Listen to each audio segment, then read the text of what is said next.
And welcome! We are here to play Ruralpunk. Woo! On the ShadowcastersNetwork. So my name is Clifton, and I am so excited to play this game. So excited. And I am very excited to be playing with these people here. So I'm just going to take a moment to introduce what we're doing. This is our very first episode of, I believe, what's going to be a 6-part series. Though we'll see how it goes on some of the adventures. TPKs are still possible, I suppose. But but this is the first of our first episode, the premiere of this, and it's a pretty brand new role-playing game created by Cascade Designs, who is our game master tonight. Before I sort of turn the mic over to her for the evening, I just wanted to mention we have our normal tradition of the stream boss going, which is something that you can choose to essentially defeat by destroying its hit points, doing cheers or subscribing or donations. And if you're the one to deal the killing blow on the stream boss, you get to choose whether or not you're going to help us as the players or make things more interesting for us, by helping the antagonists or introducing a complication. It's up to Cass to decide how far each of those things goes, but I'll let her know once you do that. If floods. Sorry, yeah. just wanted. All right, yeah. I had a bad. Yeah, with that, let's just turn things over to Cass and get started. Welcome, Cass. You are our GM, and the stage is yours.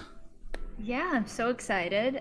So I'm Cass, my pronouns are she or they, and I created Ruralpunk, I guess technically last summer, but it just opened up to public play testing about a week ago, so it's still very early in development.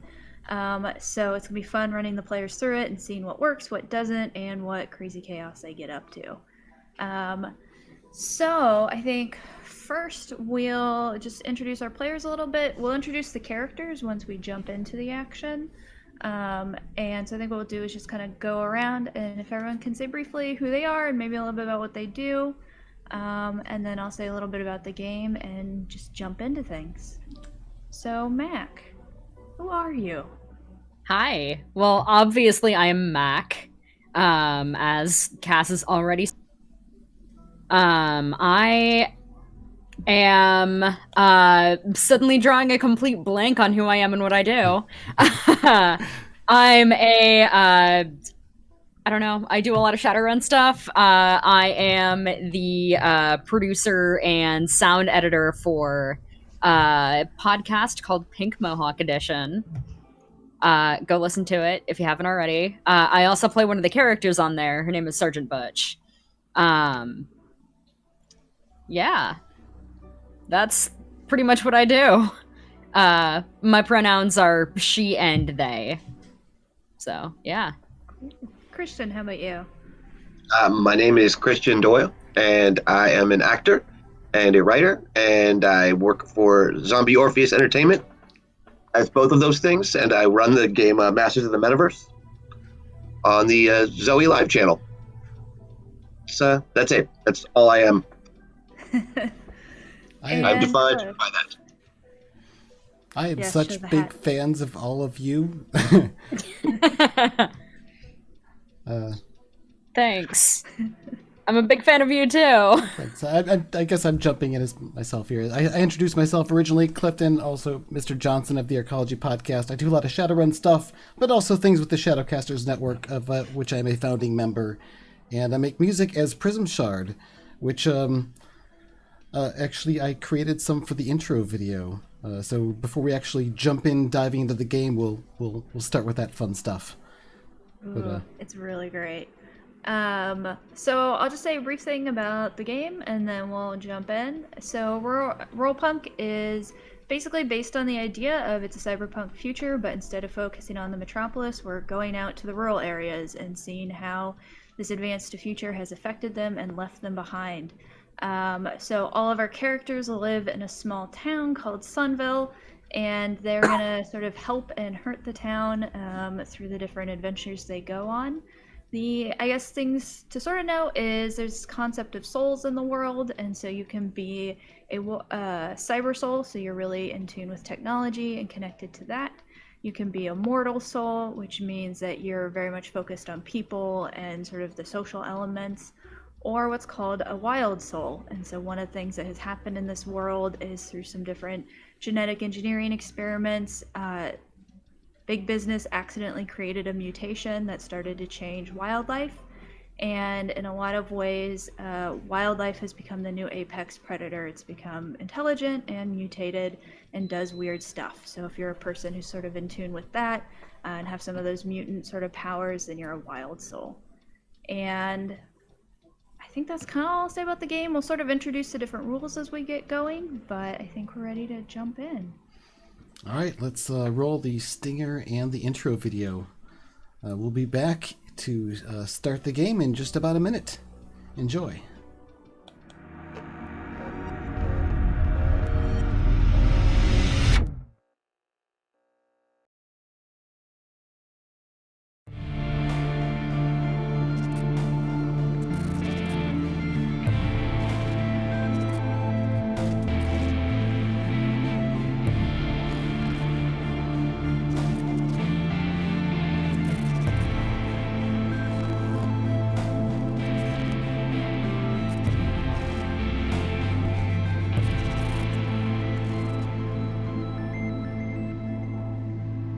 Well, it's really good. And here we are. All right. So where we open is our group has decided to try and do a favor for one of the people in their town. Ash is sort of the caretaker for the town. And Ash was expecting a medicine shipment that never arrived. And so the group has decided to go out and find what happened to the medicine because the town needs it. Now, it so happens that one of our adventurers is from a long line of guides, many generations of guides, and knows a lot about the wild and the area, and that means that Jacob knows where things are going weird and wrong. So the scene we open on it's about dusk. It's that period where the sunset is starting to fade. It's dark where you're at. And we see the three characters are crouched up on a water tower, looking down at this rubble parking lot below them. When we zoom in on Jacob, our guide, what does he look like as he's there on that water tower? I didn't catch that last part. I'm so sorry. As we zoom in on you, crouched on top of a water tower, what do we see for your character? Probably him looking through a broken pair of binoculars and chewing on something that might be grass. Can't really tell. And just nodding to himself. Yep. Yeah. Nice. When we zoom over, or sort of pan over to Luna, what does she look like and what is she doing in this moment? Okay, so first of all, this is going to seem like a weird question, but it is important and relevant. What time of year is it right now? I think it's probably about April. Okay, cool. So yeah, we see Luna. She's wearing a red and blue plaid flannel and a pair of slightly worn jeans. One thing that you immediately notice about her is that the light kind of reflects off of her skin in a really strange way, as if she's wearing full body highlighter, pretty much. Her skin is shiny, just very subtly. And she is looking at something on her phone and kind of looks up to side-eye Jacob a little bit. Just curious, wondering what he's doing. And when we pan over to the last member, Scout, what does he look like and what is he doing? Scout would be crouched nearby as well, also just watching things more, kind of keeping an eye on the big picture because he knows that Jacob has a tendency to focus on some of the details when he looks through the binoculars, and I want to make sure that we don't get ambushed by any, giant bees or anything. So I've sort of taken a look around. Maybe seem a little bit nervous up here. Kind of a younger looking guy.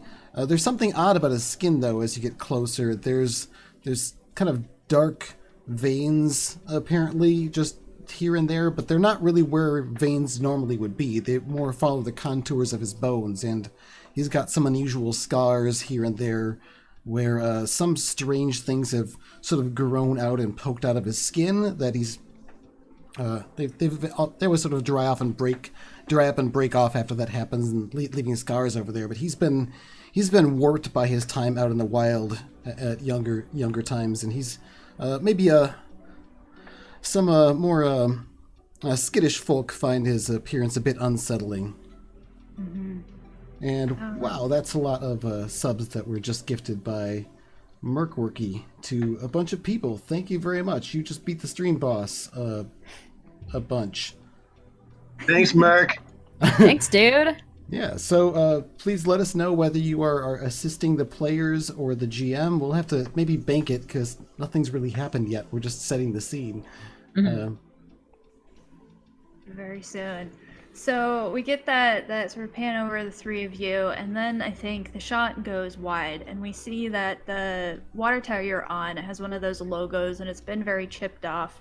And you can see in like sort of the faded light, it says Annie's Antiques. And as the shot zooms out, we see that the parking lot reaches what looks like a very broken down warehouse where the ceiling is sort of sagged in, the doors are sort of collapsing.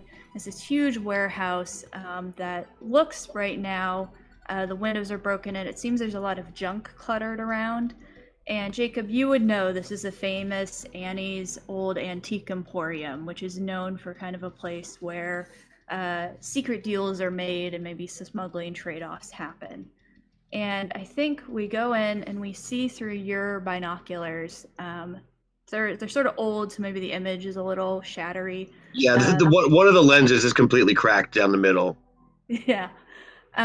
You see crouched behind one of the sort of piles of junk, looks like a young teenager that you recognize from town with an elderly woman, and they're both crouched down on the ground, sort of kind of huddled together. And then when we see from Scout's view, sort of looking across, you notice that there seems to be a team of people in military uniform doing this like grid search across the parking lot. And we can see that they're sort of getting closer and closer to where this teen and elderly woman seem to be hiding. What would you do?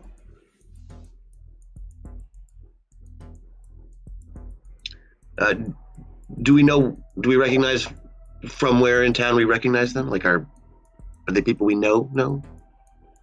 You would notice them from around town. They belong to a group called the Compass Charities, who do a lot of scavenging, so people who don't have very much can go to them and sort of get help and get reused belongings. So you've probably seen them like walking the streets and maybe picking through wrecked buildings before. Sure, absolutely. And these military types, they look just like corporate military types, or? Yeah, you can see they have a red braid on their uniform that glows a little bit, like there might be tech inside of it. And you know that there's a military base close to town that has been up to a lot of experimentation. They tend to hold themselves back from the town, except for when they maybe come in and get a little too drunk. So you probably wouldn't know any of them personally, but you definitely know that they work for that sort of corporate military that's been experimenting in the area. Probably don't spend a lot of time talking to those types. They see country and they see dumb. Also, the fact that I look like a big idiot.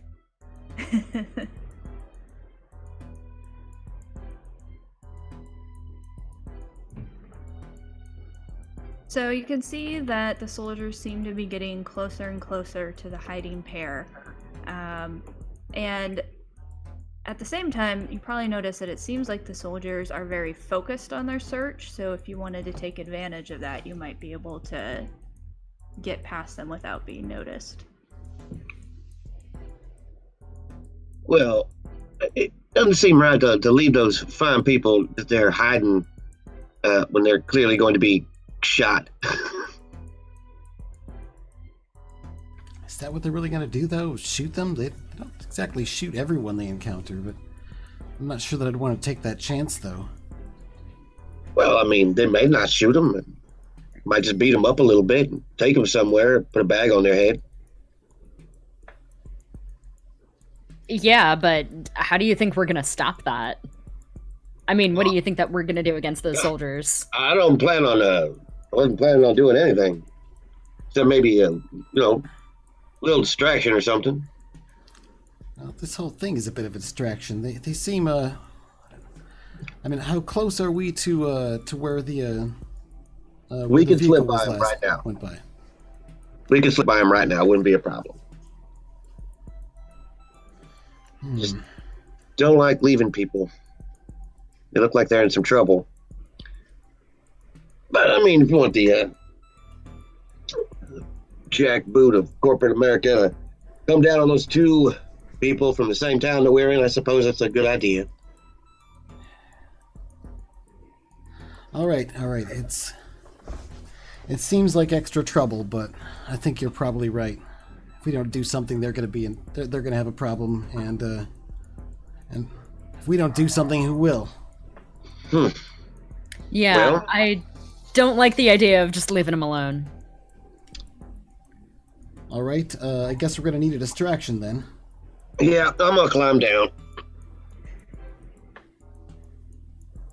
If there's a ladder, I'm heading down it. Yeah, I imagine there's kind of like a rickety, rusted ladder that's sort of attached. Might be how you got up in the first place. Good. I was really worried I was flying or something. I'm definitely going to climb down that ladder carefully, making sure my gloves are on because I don't want tetanus. Yeah. So we see Jacob sort of carefully climb down the ladder. It probably ends like 3 or 4 feet before the ground, so you have to fall down the last little bit. And where you land, you're in sort of yellowed, weedy grass. And I imagine there's just like a chain link fence that's sort of falling apart, and then the parking lot where you can see the military are doing their search. All right.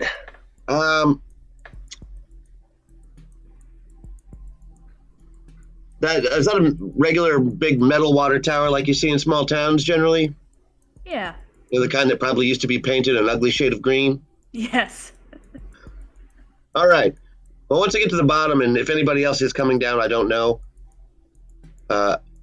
We did not discuss. Yeah, Scout will follow close behind. And if you want to stay up and keep watch, that's probably fine too. And I'm gonna throw a rock at that big giant bell. It makes a good noise. All right. So you're able to sort of pick up some rocks, throw them.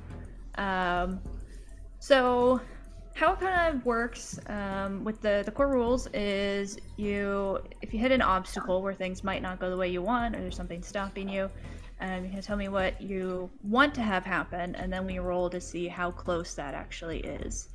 Right. So if this roll goes your way, how do you want the rocks to sort of sound, and what do you hope comes from that? I'm just hoping to make a big enough like bang that the military types decide that they want to run in that direction and look over there instead of where they were about to look, which was at the potential victims. Okay. So you're able to look at your list of actions and decide which one you think fits best. Since this is kind of the first time we're going through, we can also talk about what the different ones do. So Meatbot, all those actions are related to physical. So brawling, obviously you brawl. Exert is any kind of like physical exertion with like strength or power. Finesse is something that's more like dexterous and tricky. And then maneuver is, like it sounds like, trying to maneuver around in a certain way. Which of those sounds like it fits what you're trying to do?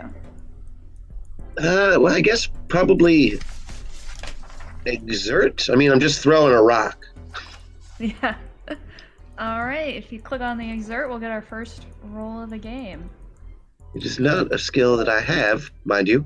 Before we dive into dice here, something that Again. we did have a whole bunch of stream boss murders. So Ooh. I think Merc had like 4 that are unassigned at this point. Digitally put one toward the players. Mac snuck one in there. I'm assuming you're going to aid us. So we have lots of stream bosses sort of piled up to kill. Yes, you killed the stream boss when you resubbed. So. Oh, okay. Yeah, we had a big flurry of them at the beginning, so we don't have to use them up necessarily all at once. It's maybe a little overwhelming, more than I planned sort of initially. But yeah, Cass, so if you want to resolve some of those, either feel free to grab any of those random unused 4 ones that Merc threw in for whatever use, or feel free to let us use up some of ours to maybe add an extra die to a roll or use it for some other effect. It's up to you. All right. So I'll count on someone else to tally them down as we use them, just because I know my I'm keeping own track. Awesome. I mean, I think if one of them went to helping players, then a bonus die for this first roll would make sense. Okay. And I don't really want to add a help and hurt at the exact same time, so I'll save some of the possible hurt the players for later. There we go. I used exert. Result 6.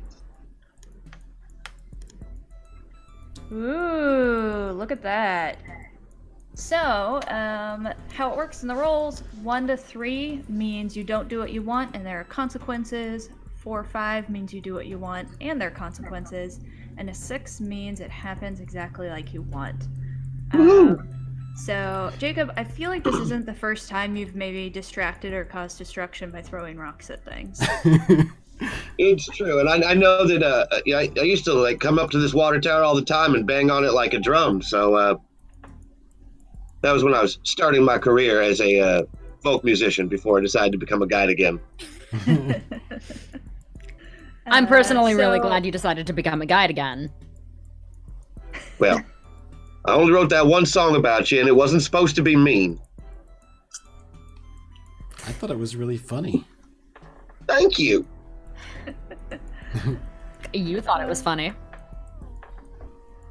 Whole town thought it was funny. Whole town -1. Well, -2. Deaf Pete didn't like it either.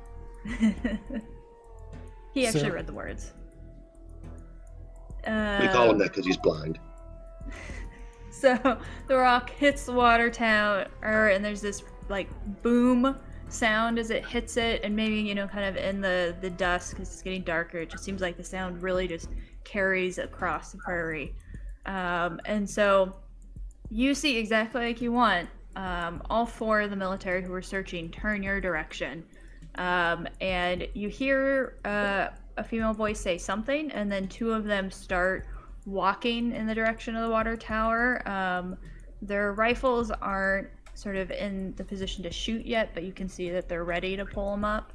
And in case I'm a carnivorous deer.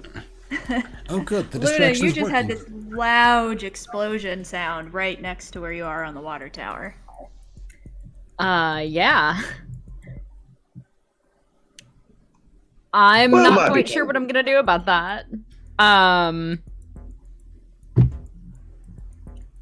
ain't gonna see you. I'm down here. Stay up there. Yeah. I'm just gonna crouch down, try to stay out of sight. Yeah. We see you kind of flatten down. And they're walking towards the water tower. Jacob and Scout, what do you do as they start heading in that direction?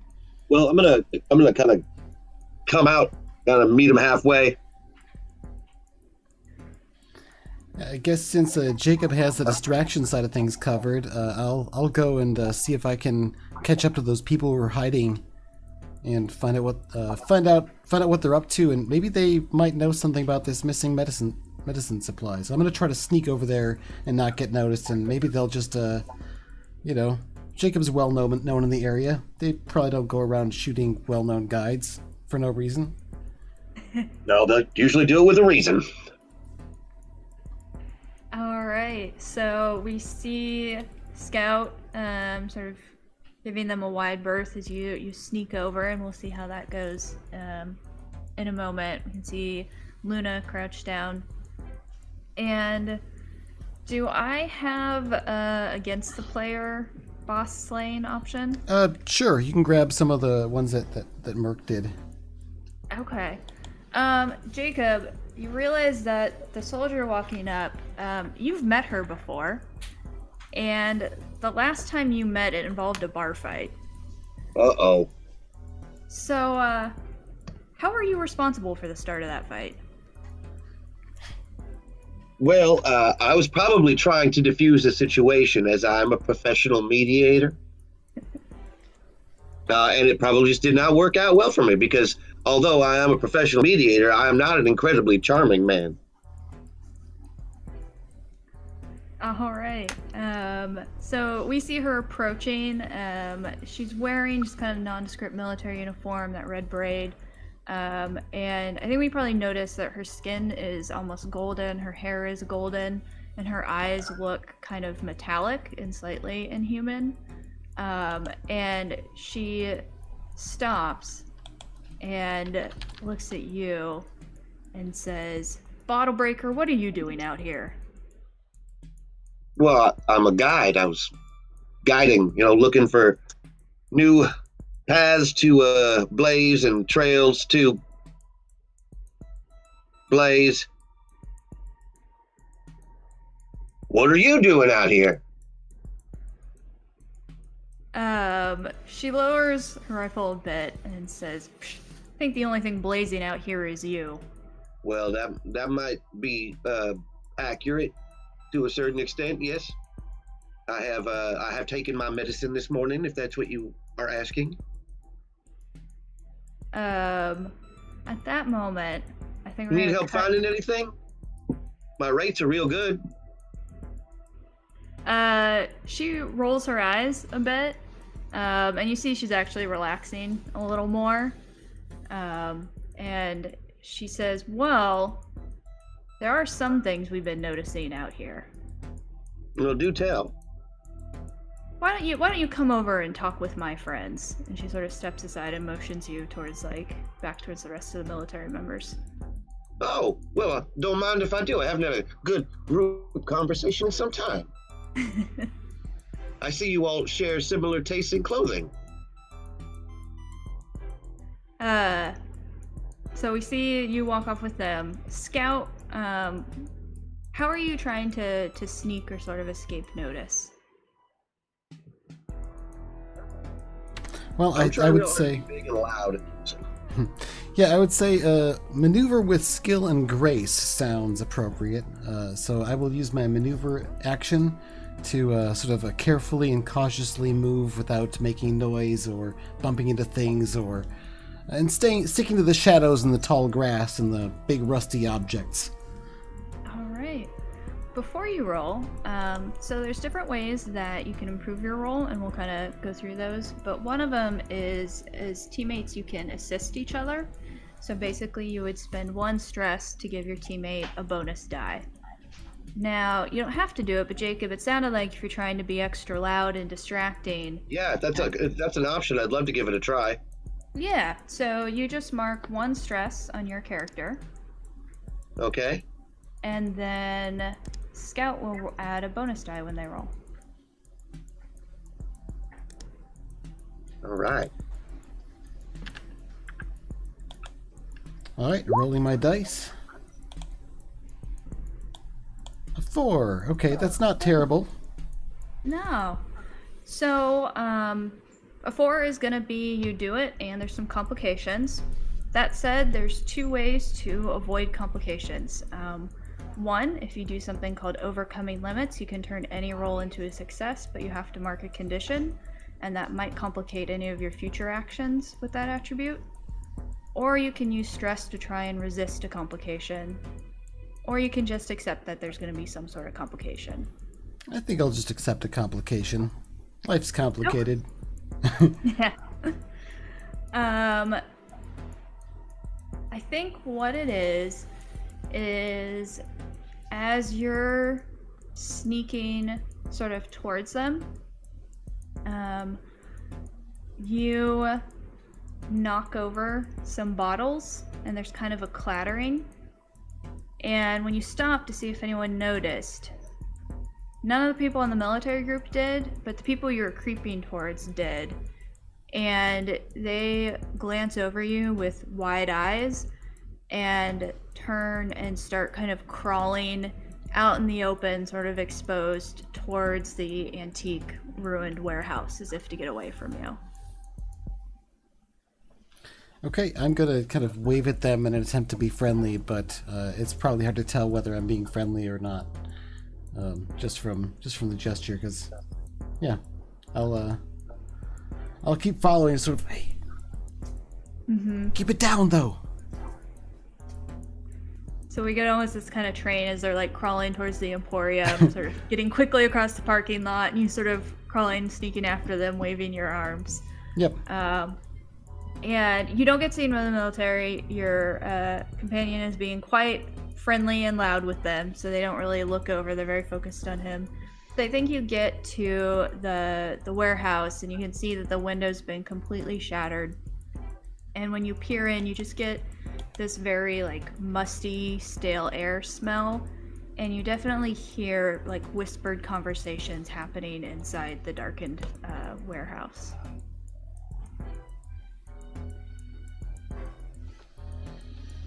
All right. Well, I'm very curious about what we have here. Do I know of people hanging out here on a regular basis? It seems like it should be a surprise to me. I'm not to encounter these people. You can always use a flashback to go back in time to have found out something about who might be here before. Or if you don't want to do that, then we can just kind of go with what you might know just naturally. I'll do a brief and uninteresting flashback of thinking back to this place and thinking of it as deserted.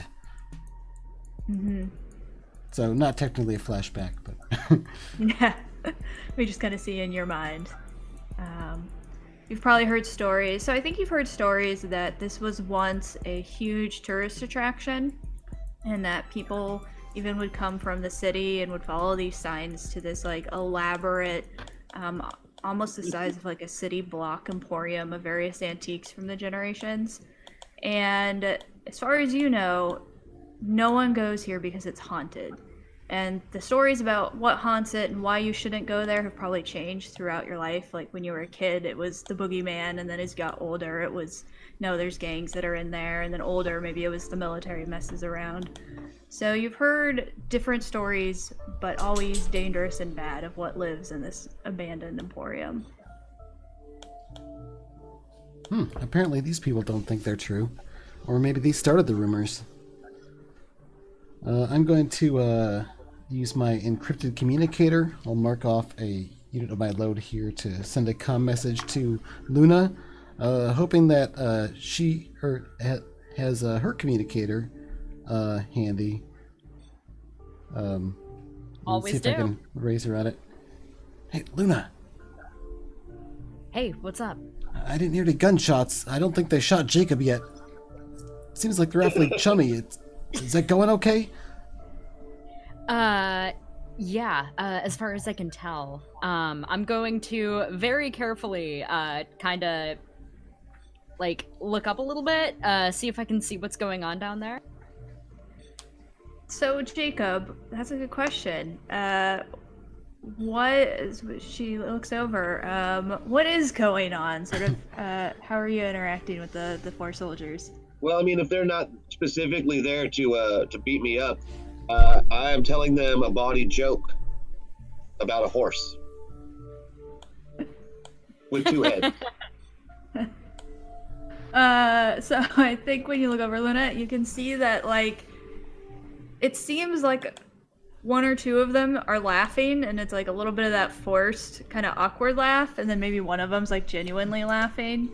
And the woman who brought Jacob over is just like stone-faced and just kind of staring at him with like a completely blank, rigid expression. If I heard that, to laugh. I think he's trying to distract them or something. I don't know. Sounds like he's trying to make him uncomfortable. Well, I'm also going to try and get some information from them while I'm there. Once I've got them at ease, I'm just going to be, so, what are you out here looking for? Ghosts? One of the younger soldiers, you can see his very like black hair, very pale skin, the hair's kind of pulled back. He sort of looks uncomfortably at the others, and he's like, "No, ghosts aren't real, right?" And he sort of looks at the woman, right, Captain, ghosts aren't real. Well, I don't know about that. I mean, maybe most places they ain't, but here, I mean, everybody knows.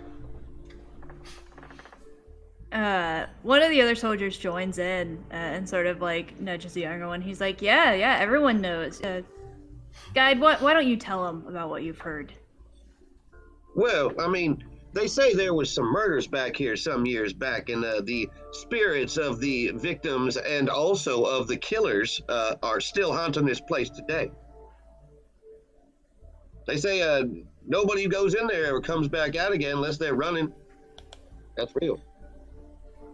Don't believe me, you walk in yourself. There ain't no such thing as ghosts. The younger one, he sort of glares and says, "I told you I heard something." And the woman's like, that was just the bees. You were just hearing the bees. Those aren't ghosts.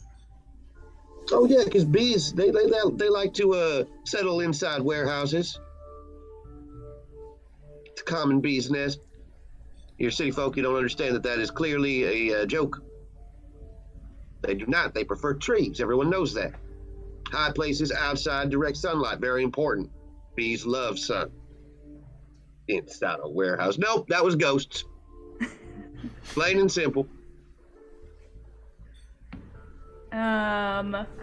Do you want to get a specific reaction from them, or is it still kind of just distracting them at this point? I want them to think I'm as much as, I mean, I'm basically just trying to kill time with them, you know, not be threatened by me. Clearly, I'm a bumpkin, a simpleton, but I also like messing with corpse, so. So it sounds like you might be trying to trick them. I'm at least trying to work them up a little, yeah. Okay. So if you want to trick them, then that's like deceiving them, misdirecting them. The action evoke is if you're trying to get a strong emotional reaction from one of them. So if you want to like drive them to feel afraid or annoyed or anything like that, that'd be more of like an evoke roll. Yeah, that sounds like fun.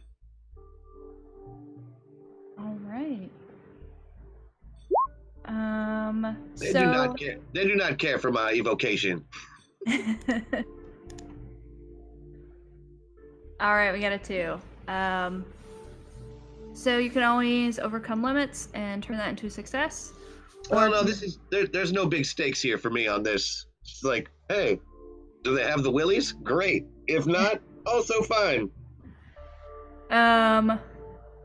I think what happens is the woman sort of like sighs very deeply and says, "You know what, guide? Why don't you go teach this young city boy a little bit about the local wildlife? Why don't you just take him out, there," and she sort of waves vaguely at the prairie, "and show him where the bees like to be." Just him? Yep. All right. Now, if there was going to be a bee's nest on this warehouse as I walk away and start moving around the building and pointing at all the places where the bee's nest would be. Mm-hmm. And I think as you're doing that, you can see the other 3 are getting ready to sort of resume their search.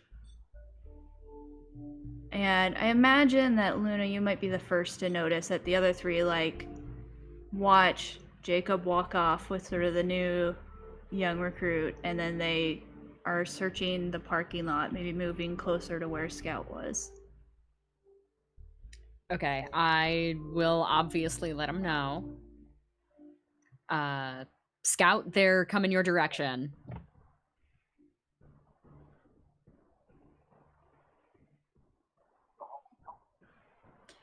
Did you see any of them? Or...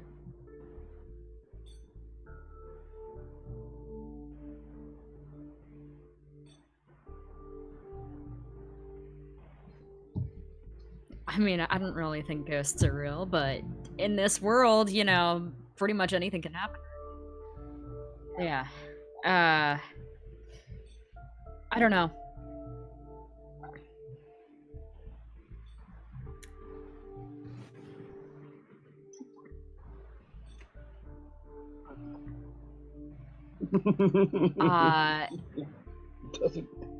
Well, unless he does something really annoying, I doubt it.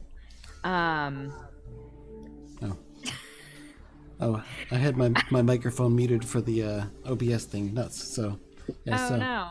Yeah. They just heard your side of the conversation. So that's what the camera was up by you.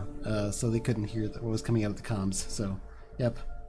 I was telling you there's a bunch of people here, and I don't think they're ghosts. Carry on.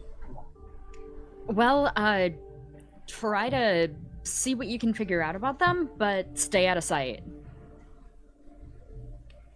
Right. I think I've got something for that. If you can hear what they're saying or anything, you know, I don't know, that might help. Sure.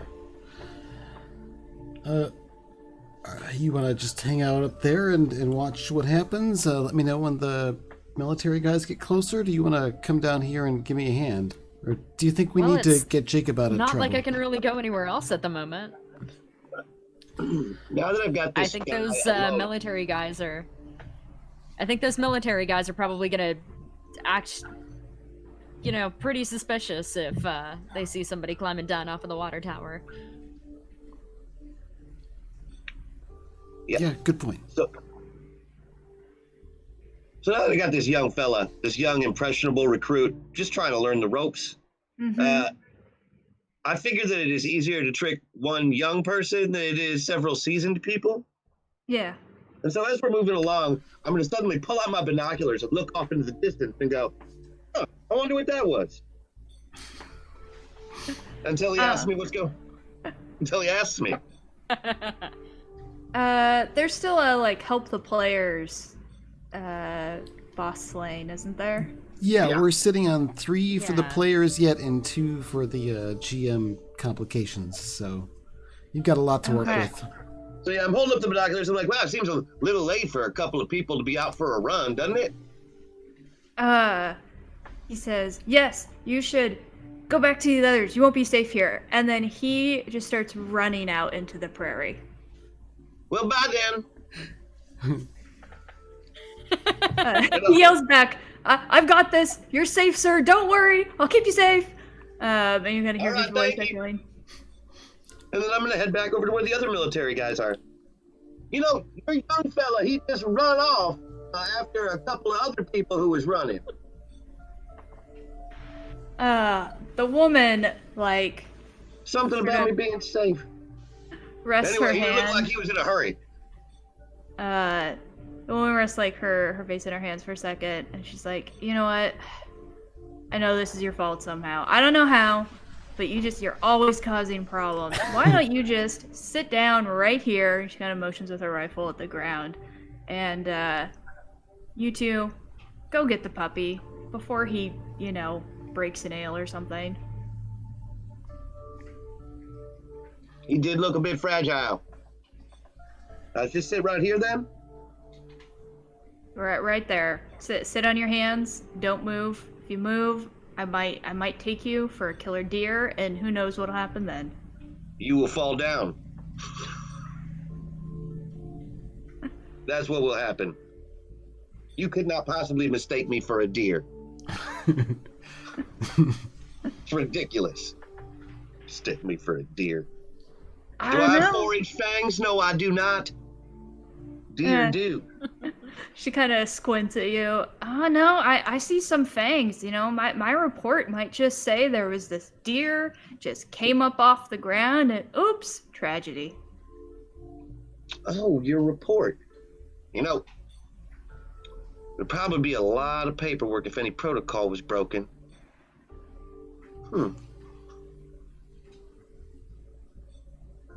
As you were, I will be sitting here, right on my hands. They are getting numb. Is it okay if I lift cheek occasionally to just relieve some of the pressure? Stop numbness. I don't like the pins and needles. Just don't talk, guide. Whatever you do, just. Well, I'm trying to prove that I'm not a deer. I think on that we cut back to Scout. All right, Scout's going to creep up to the building. He's not really trying to remain stealthy from the people who are there, but just not get spotted by the military. But yeah, glance over my shoulder. They're pretty preoccupied, I guess. So I'll slip up to the building and just kind of run up to the people who I was following and say, "Hey, slow down. It's okay. I'm not here to hurt you." The older woman sort of raises a very sharp-looking knife and says, "Well, now it's nice just running up on folk. You don't know what they're gonna. That's just rude. What do you think you're doing?" Well, if you care to maybe notice, my friends are running interference with those soldiers back there so they don't run up on you and your friends. Now, why don't you put that knife away? You need that for better uses than stabbing me. I'll get it all dull or something. I'm going to attempt to... Well, it is my favorite paring knife. Well, I'm glad I don't, you don't consider me that much of a threat then. So I'm going to attempt to sort of connect with her and lighten the mood. Do I make a roll for that, or it's an action, I think? Yeah. You can always spend 2 stress to get an extra die if you want. The other thing you can do is if you sell out, so you act in some way that kind of goes against your ideals or rebellion, you also get an extra die. Yeah, I think I'm a bit stressed at the moment. I mean, I'm a little bit nervous about getting stabbed with this knife. I mean, it would take several stabs to really hurt me, which, getting stabbed several times is just as scary as getting stabbed by a bigger knife. It seems like it would be worse. Yeah, maybe. So the more I'm thinking about that, the more I'm going to stress out a little bit about... It is a paring knife, but a paring knife is still going to hurt if you get stabbed in the head. Yeah, and she seems pretty serious. I don't really know what she's capable of, so yeah, now I'm sort of have second thoughts about how smart this just was. So yeah, I stressed out a little bit. Maybe a little bit of sweat goes down my temple as I smile and attempt to seem non-threatening. All right, here goes. This is one of my things I'm kind of good at. We'll see how it plays out for me. Yeah, you are. Ooh, I rolled 2 6s. I think that's a critical success. That is a critical success. I think she sort of takes her glasses off and leans forwards and says, "Oh, dearie, don't I know you from town? Are you the one that's always helping the ladies with their garden and the weeds?" Sure, I help lots of people with lots of things. Not as much of a gardener, I suppose, but no, I mean, yes, sure. What was your name? My name's Scout. Oh, I'm Rose MacArthur's. You probably have seen our old diner in town. Well, maybe you're too young for that. It's been gone a few years. Where did it go? Well, it mostly went to ash when the kids lit it on fire, and never really got to rebuilding it. Not much supplies out here.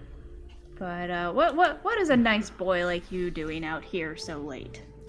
Don't you know there are bad people around?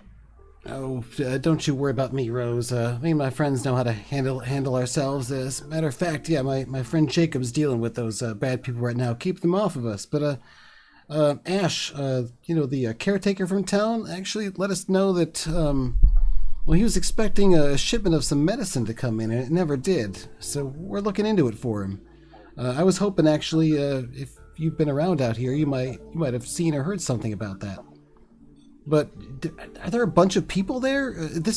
Don't you know this place is haunted?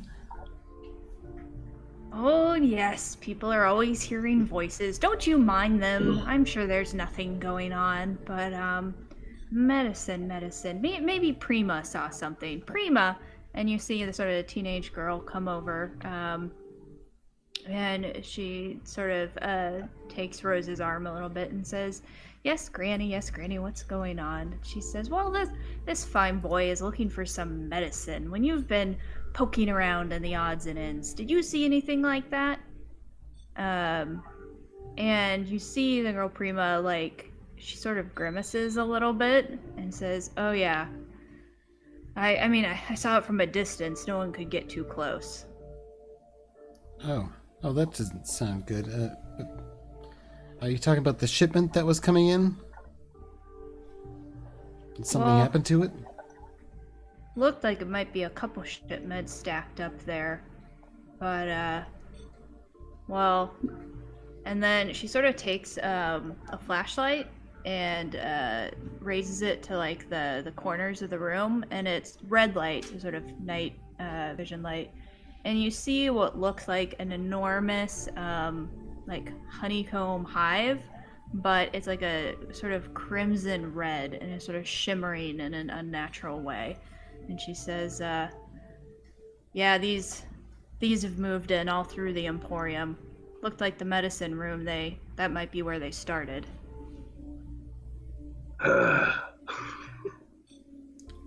What am I looking at here? This doesn't look normal. No, it seems like the wild. Well, they've gotten into some of the insects out here. We've been seeing. Folks are calling them the blood bees because they're so big and they'll just suck the blood right out of you when they sting you. Yeah. No, that's about the most terrible thing I've ever heard. That's way better than ghosts.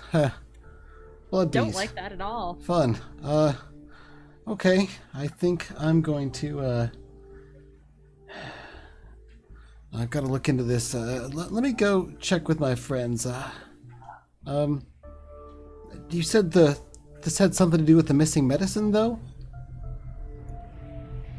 Yeah, Prima sort of like, her eyes get big and she says, I don't know what happened to the people. I just saw the crates and I recognized Ash's stamp on the outside, but like I said, I couldn't get close to them. They're just right there near the main big old hive in the mirror room.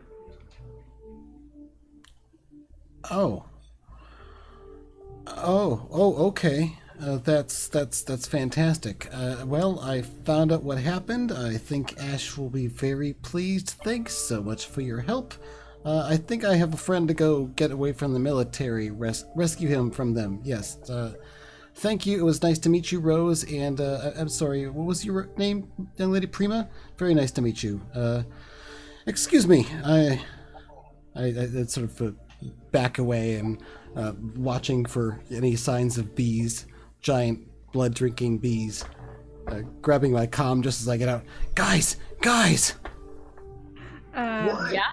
Oh, hey, can I take my hand out so I can answer my comm? I'm gonna do it, okay? Great. Hello?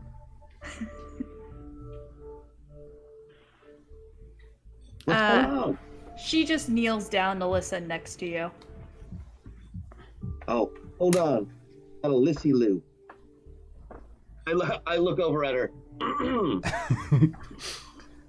What? I guess I'll just walk over here then. Can't even have a private conversation. Hold the parking lot. What's going on? All right, I found out what happened. The building is apparently full of giant bees that drink Not your ghosts. blood, like blood bees. And Oh yeah, no, I've heard of them. Oh, great. Technically, they ain't drinking the blood though if they're sucking it through their stinger. Otherwise, they're mouse in the wrong place. so they're mosquito bees. Blood mosquitoes? No, that doesn't sound. They definitely said bees. Well, there. Yeah, I saw some evidence of a hive in there. It's very unpleasant and unnatural. When you say some evidence of a hive, You know, like big, creepy, weird-looking hive structure things inside the building. I don't know what they're called. So you saw a hive. maybe there weren't any that bees sounds there. like to me. Is what Right? you're saying. And how big is said hive, Scout?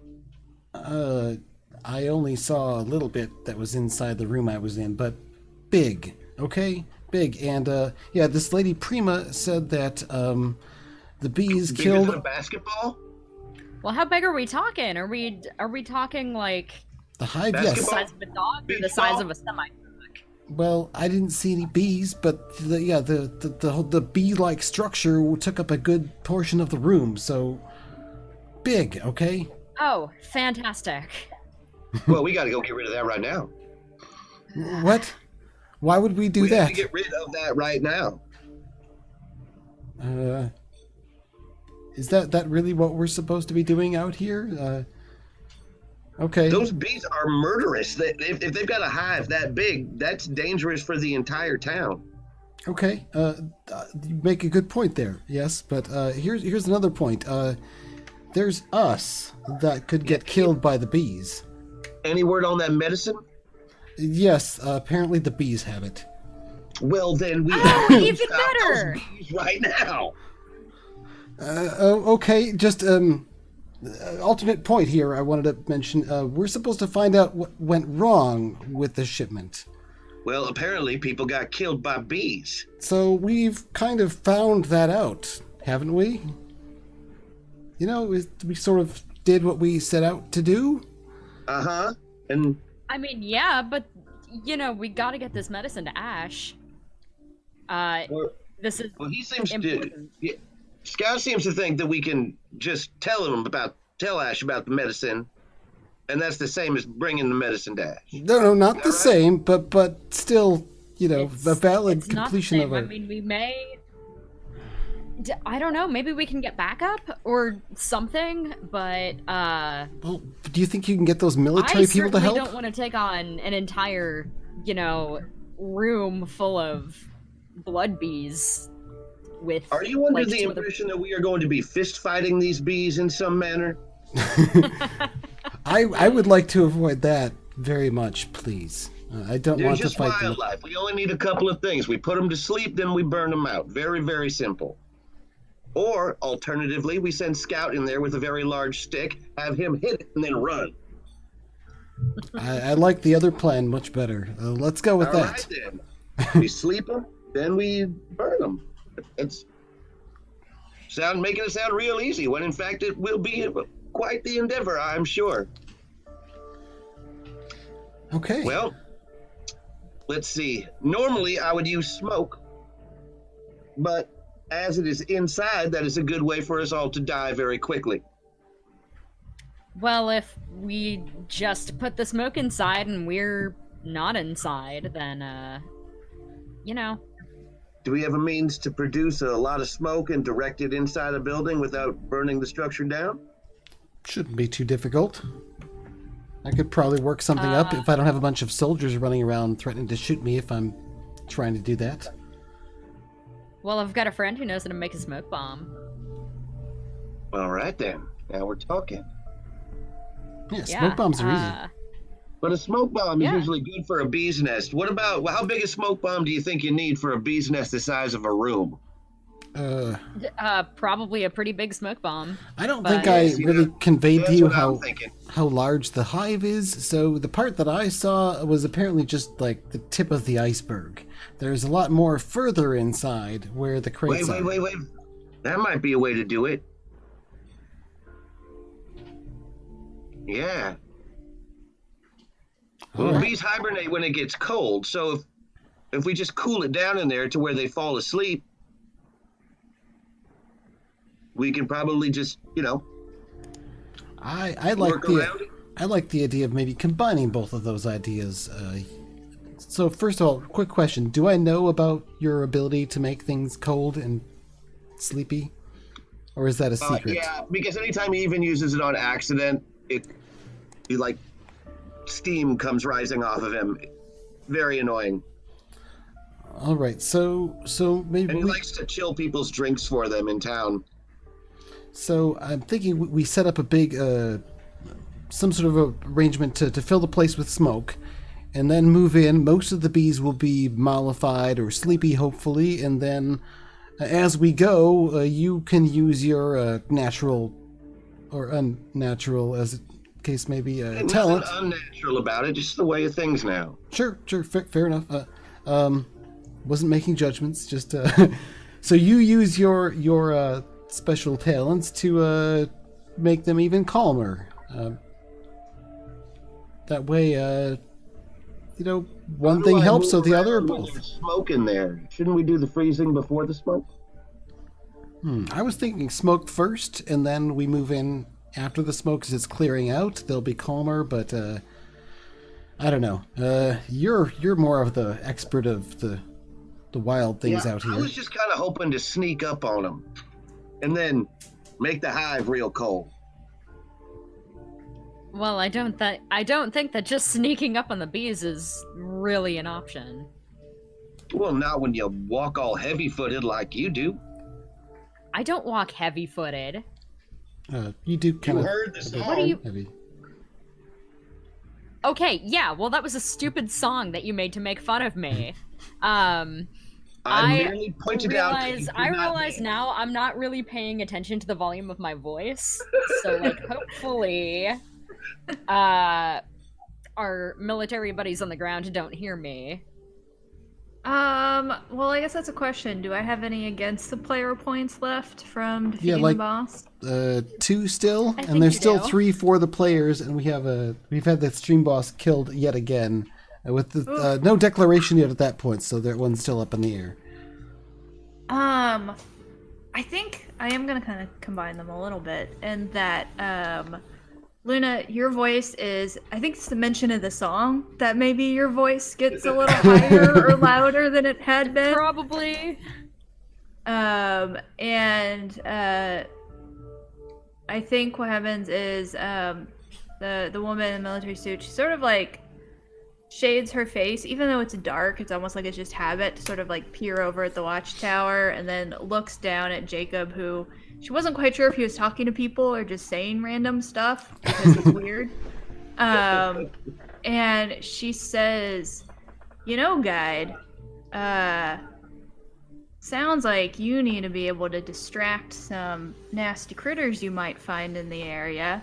We have something that could help with that. We've been experimenting with something that can draw the wild away. Of course, we're just trying to make the town safer.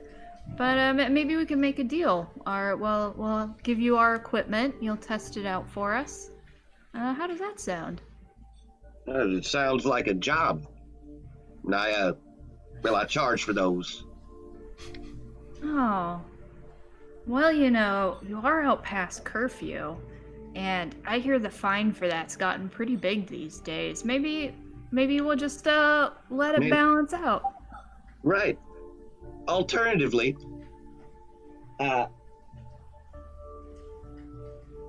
wait, I'm out past curfew?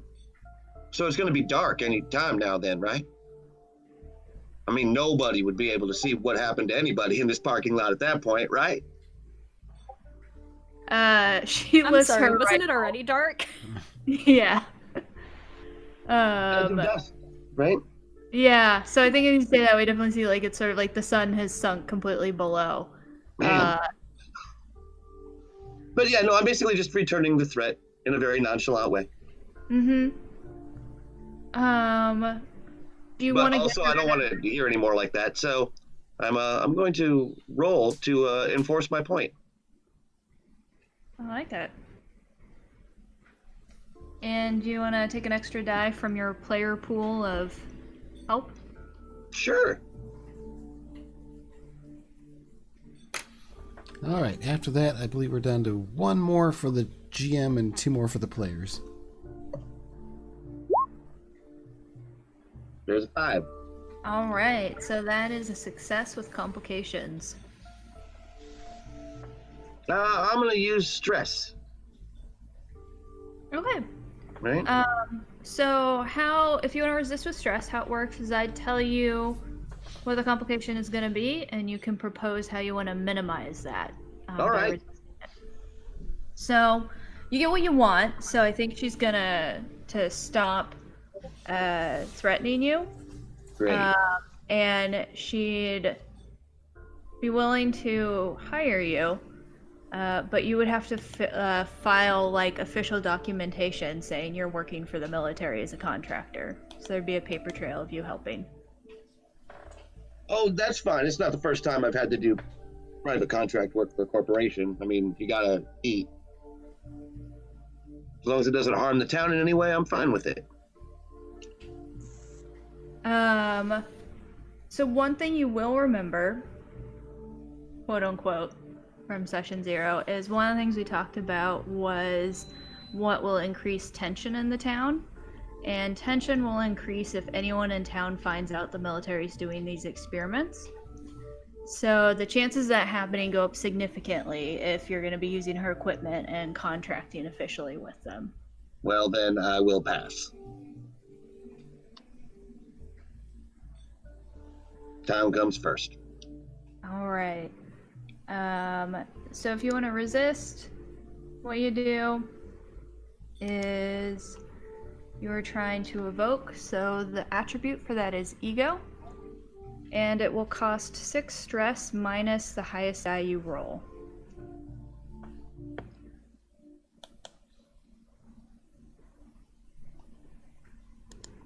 Wait, no, okay, what? No, say that again? Yeah.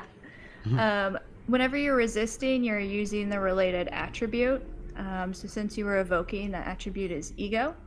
Was it? So Oh, okay. I was enforcing, but it's also ego. Mm-hmm. If you click on it, it will roll, and it'll cost 6 stress minus whatever your roll is in order to resist it. Oh. And what happens if I don't resist it? The complication is... You'll basically contract with the military, and there's a good chance the town will find out what they're up to. Well, I don't want to do that. Okay, I will resist. Here I go. And it's ego, you said? Mm-hmm.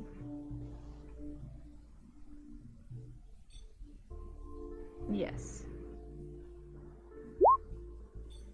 So All it's right. 3 stressed. 3 stress.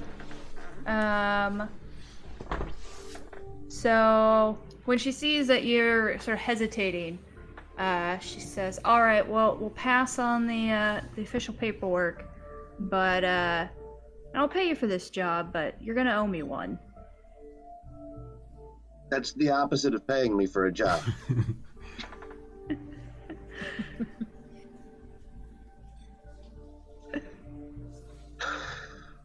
All right. What will I owe? I'll come up with that later. You know, I'm sure I got something some will present loose itself. tobacco if you need that. I have here's some old bottle caps. A hand a broken knife. No edge, but it's good for prying open doors. Well, you know, I hear you're real good at writing songs. That is true. I'm actually quite an amazing songwriter. Well, there's a fella in town who's been pretty rude to us. Why don't you write a song about him and sing it next time you're drunk at the bar, and we'll consider that even. All right. Please tell me the fellow's name. His name's Chuck. You might see him. He's a big freeloader hanging about. Oh man, I already got 5 words that rhymes with Chuck. We good. Oh man, you have so much material for Chuck. You do. And what do we not like about Chuck? Everything. All right, just a repulsive asshole. Got it. Well, I can have that finished for you by end of day, assuming that I don't get killed by bees. All right. So you do this experiment for us. You'll see a little extra money in your account by the time you get back to town. And she reaches into sort of her side pack and pulls out, and it looks a little bit like a grenade. And she holds it out to you, and you see there's a bright red button, naturally. And she says, you push this, and you got to the count of 5, and then the whole wild's gonna come crashing down wherever you threw it. Does that include me? Well, that's part of the experiment, isn't it?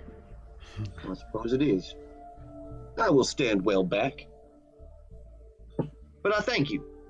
All right, I'm gonna go see where those knuckleheads went off to.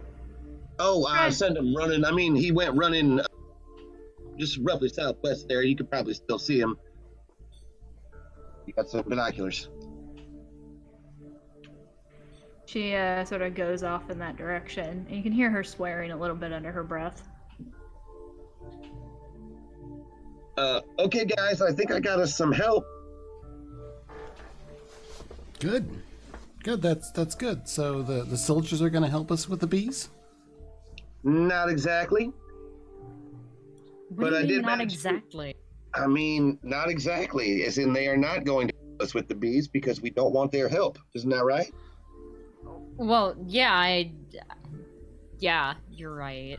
I mean, we go back to town telling everybody that the corporation just came and helped us get rid of their bee problem. That's not going to be a good story to tell. Yeah, I mean, we can't tell them that, but, This will be a far better what story happened? to tell.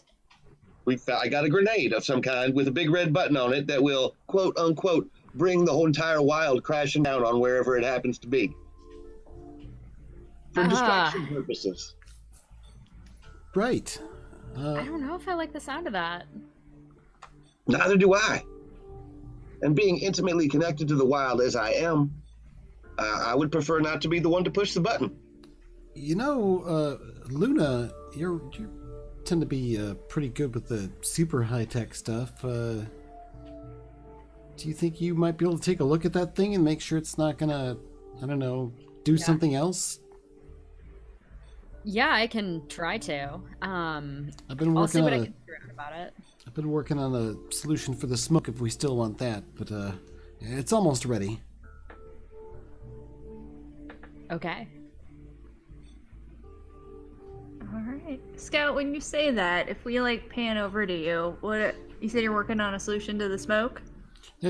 Scout has sort of slipped off kind of near the edge where there's sort of more sort of trees and some kind of old wet dead leaves and things. He's gathered up some of those, and he's got to figure out a way to make them combust quickly. But you know, soggy leaves, if you actually successfully burn them, give off a lot of smoke. So he's currently trying to work out some sort of a solution to flash cook these leaves and get the smoke going in a productive direction. So he's got a few different, like, various tubes and a little motor with a fan he's sticking onto it and stuffing leaves into this container that he's trying to, you know, tape around to something, working on throwing together a, you know, MacGyver solution. Nice. So we see all that, and then we come back to Luna. So yeah, do you take up the offer to go down and check out this secret military grenade? I mean, Jacob, these guys aren't gonna do anything to me if I come down, right? Oh, no. No, you aren't what they're looking for. Although I'm not quite sure what they're looking for. They seem prepared for this bee situation, though, on account of the fancy grenade. Yeah, alright. So I start making my way down, very carefully and very nervously, because I am on top of a very tall water tower with a rusted out ladder. Mm-hmm. In the dark. That too, yeah. Buddy system. So I think you're able to get down with maybe a couple close scares, a feeling like a rung's gonna like crumble, and then maybe you realize it's just your leg shaking a little bit.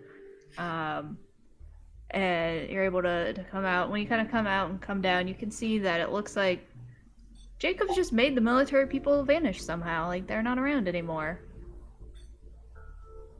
Huh. Alright, well, I'll ask about that later. I'm gonna check. Grenade. Yeah, I take it from you, and I'm gonna try to just see what I can figure out about it. I guess it's gonna be an analyze roll. Mm-hmm. Sounds like it.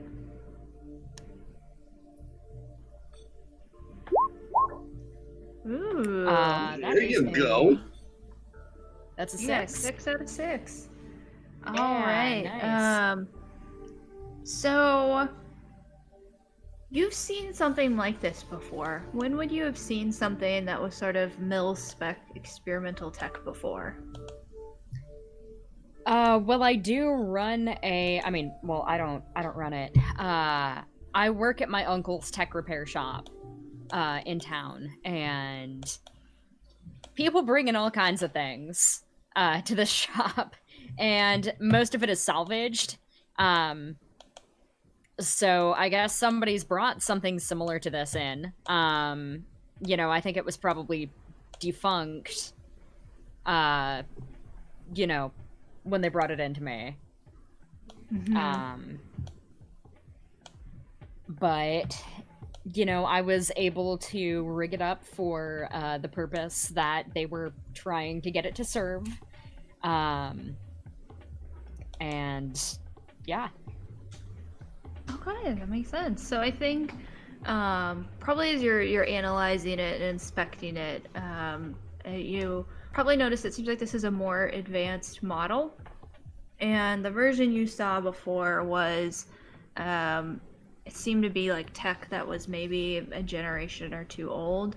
And as you're looking at this grenade, it seems like you're sort of inspecting the processors, like it might be a very advanced artificial intelligence.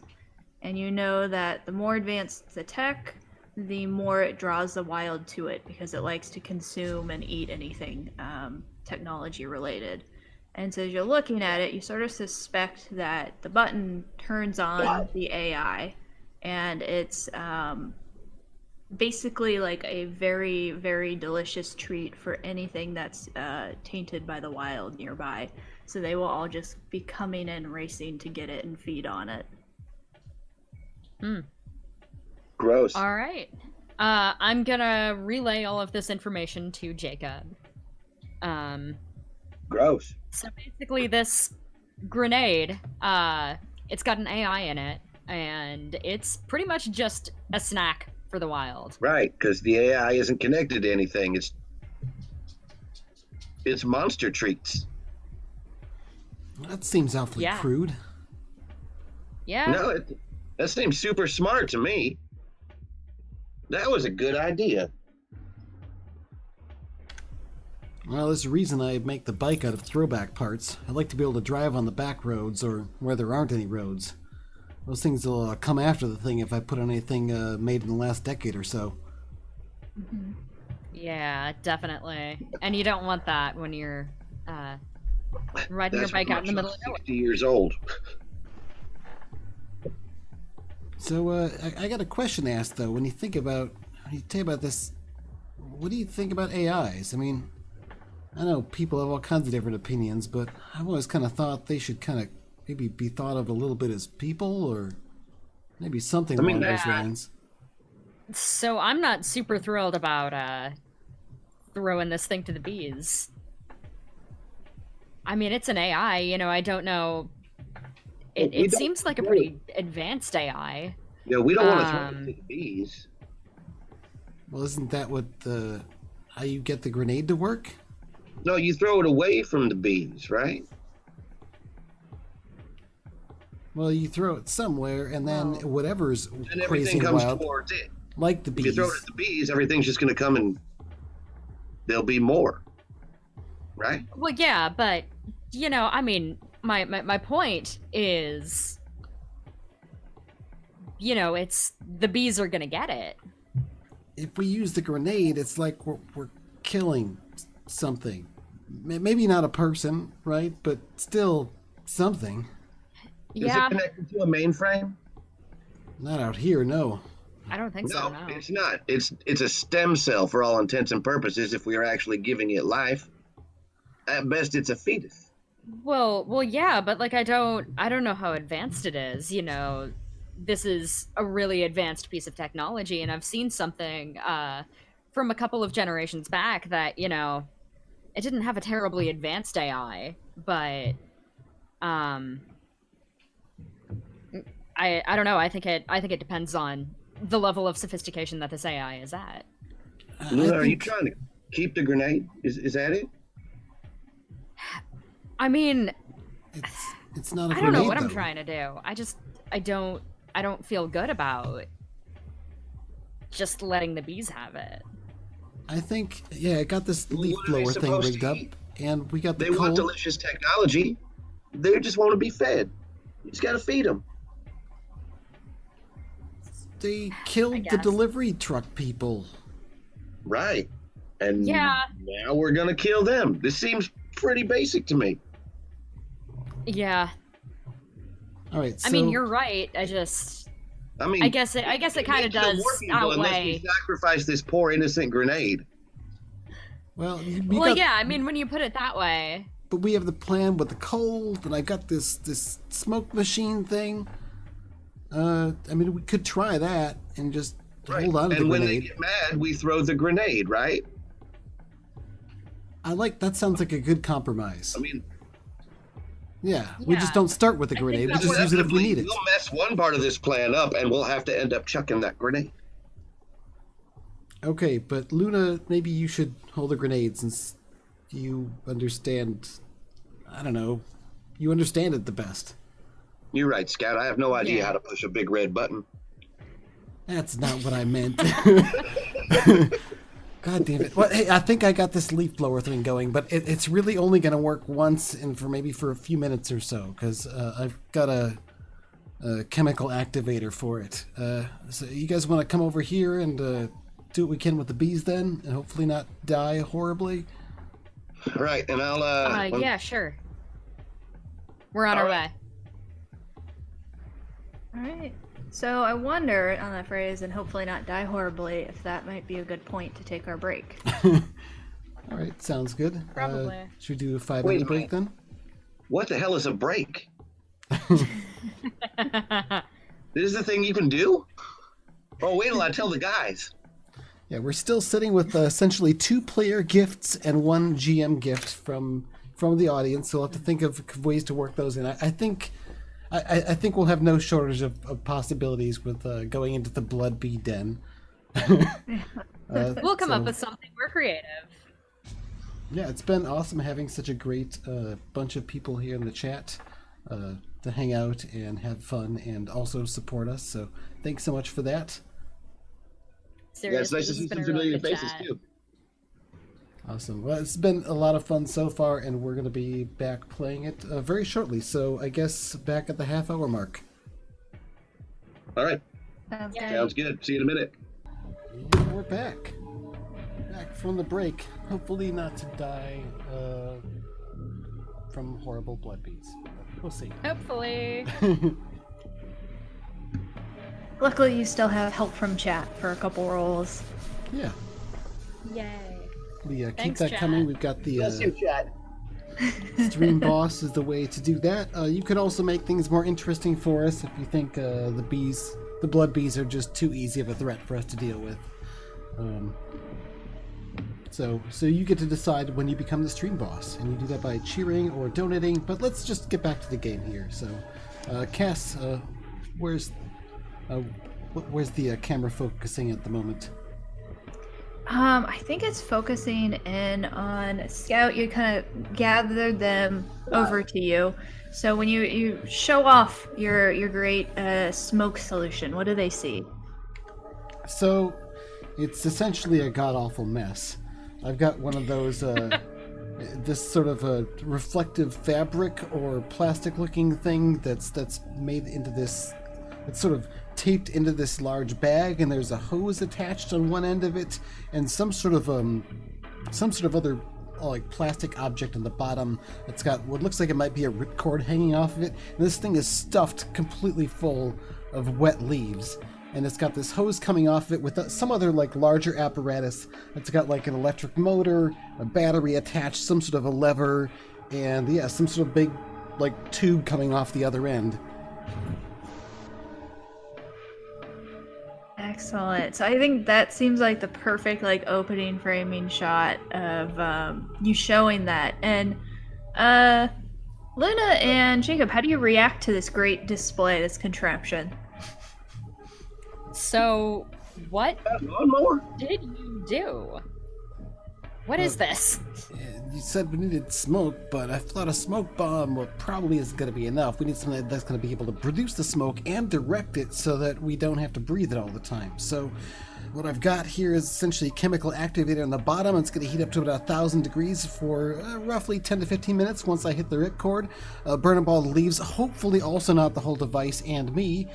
And then a whole bunch of smoke gets poured out and blown out here through the direction powered by these little electric fans I hooked up to this 12-volt battery system, which should work at least as long as the chemical activator does. So I should be able to blow the smoke up and away around us so we can move directly beneath it, but also chase the bees away. Cool, huh? I mean, if it works and just doesn't explode or, Yeah. Can you fall smoke apart. weed? It looks like you can. You made a giant think that- vaporizer. I mean, it's a I one-shot think that could be a prototype, good so... idea, but I mean, That is 1,000 literally degrees probably can help the entire device. Scout, that is literally the coolest thing I have ever seen in my life. Oh, you think? Well, I just kind of Yeah, threw it together. it's pretty neat. Oh, thanks. We are using this for the town party, right? I thought we'd use I it to don't not think get that's killed by safe. bees. But I mean, maybe if it I works, mean, I could. think of the applications. I could probably build another one. I don't have another of these chemical activators handy. That I had to scavenge one out of the survival kit, but it's supposed to be Totally. used over a longer period of time. But the way I rigged it, it should. Well, we'll find out, right? This is so cool. Yeah. Yeah, I'm excited to see how this works. Okay, so Prima said the crates were further inside by the queen or something, or the center of the hive.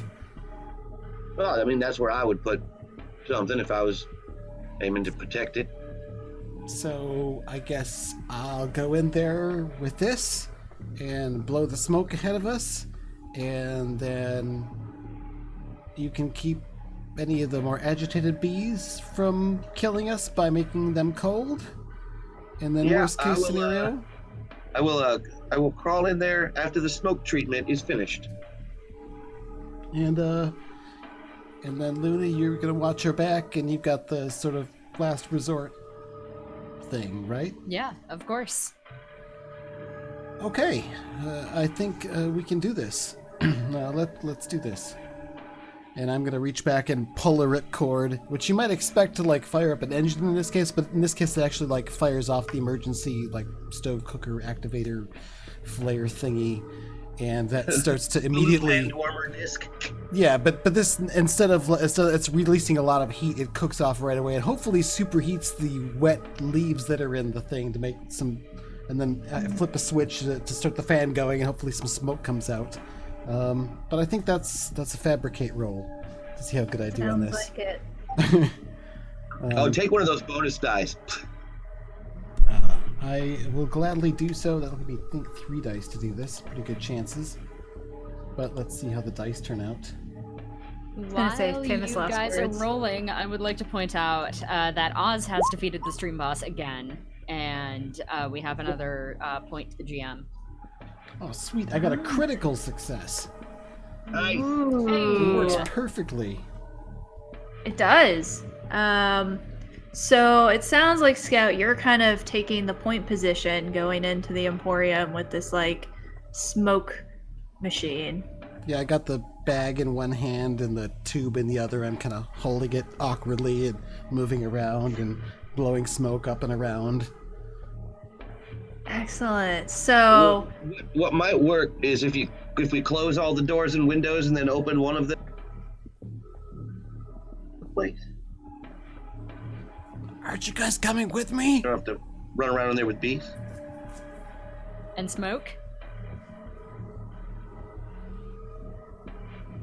I guess that's a I'd question. rather not.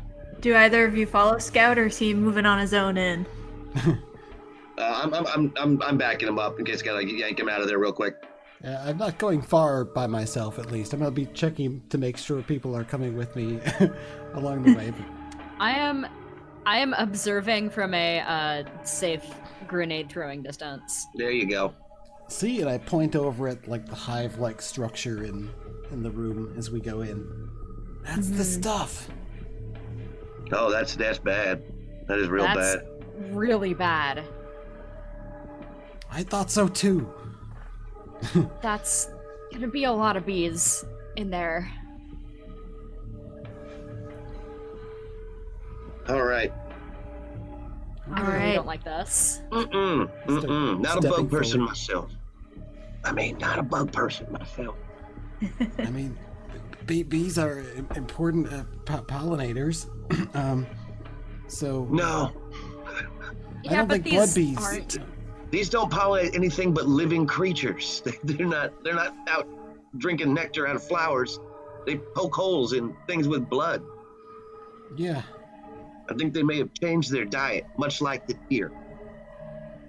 I wouldn't eat the honey if I were you. So Scout, we see you making your way in, and you're carrying it kind of awkwardly because of the size and the shape, and also you're trying to work your way through these very crowded aisles. The Antique Emporium's been abandoned long enough that a lot of things have sort of started to rot or fade away, so a lot of it is just kind of stepping over sort of indistinguishable waste. But you definitely see like old treated rocking chairs sort of crammed in together, and it's almost this like maze you're trying to get through. You're able to smoke spray that first part of the hive, and you sort of keep going, and you see vaguely that the room's themed. You find a room that looks like it's mostly rotted books. Another one is very old light fixtures, just all hanging and stacked. And it seems like you'll hear the hum of bees, but then as your smoke will wash over them, it'll sort of die down. And then you get into a room, and you see that there's this very tall wall, like going up, it looks like almost 3 stories, just covered in mirrors. And it gives you all these angles of this enormous hive hanging down from the ceiling. But you can also see the floor seems to be covered in woven grass and sort of blocking the way. And I'm sure your guide would notice it looks almost like a swallow's nest, but it's on the floor, just all covered and stacking and enormous. And as your smoke starts to sort of fill that room, you hear the sound of a very loud, almost metallic screech. And the floor starts rumbling, and you see like a flurry of feathers. And what bursts out, it looks like kind of like the size of an ostrich, but covered in scales with very, very sharp talons, and very like weird sort of metallic multicolored.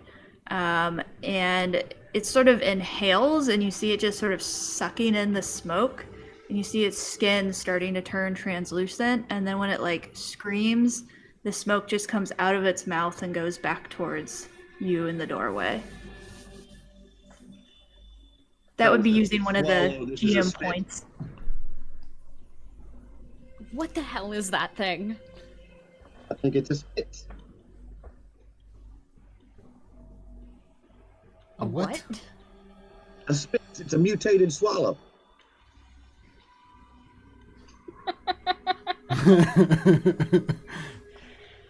Oh my god.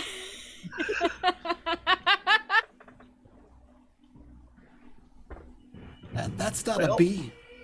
You need to finish up with this smoke.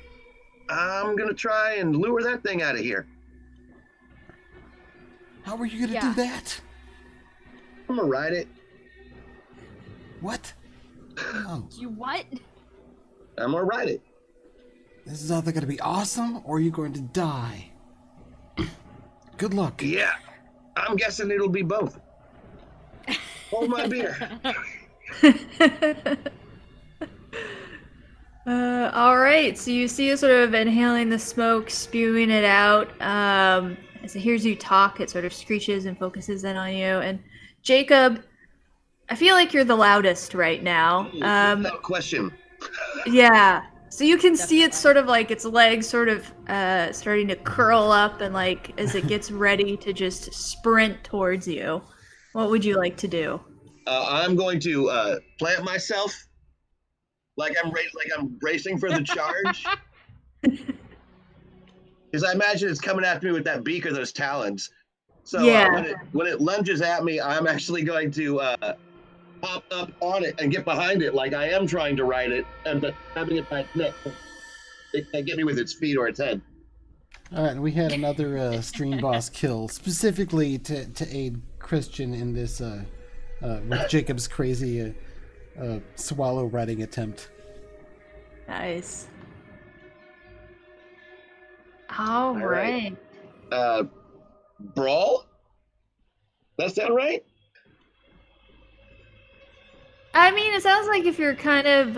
Are you sort of trying to, like, tackle and manhandle it as you get on it?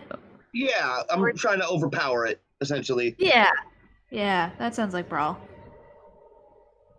Never fought a giant ostrich before. This should be fun. And then, see if I can hang on for 8 seconds. And I get a bonus, you said? Yep. Yeah, add 1 to the when it pops up. Nice. Come on, something good. Yeah! All right. So you're going to do it. But there's going to be a complication? Yeah. Imagine that. You know, what it is you jump up and you get on it, and there's definitely this moment of, like, you're riding this weird mutated spit, I believe you called it, and as you do, your knees sort of tighten on its back, and you feel, like, sort of pressure, as if you've, like, pushed a button. And you realize as you're on it that it looks like there's a lot of circuitry and sort of like machine parts that are actually disguised under the sort of pebbly skin. And its scream turns a little more like that electronic whine. And if no one does anything to resist it, there's going to be an answer from the grenade that Luna is holding. I can't resist it. I've used a lot of stress already, and I expected something terrible to happen.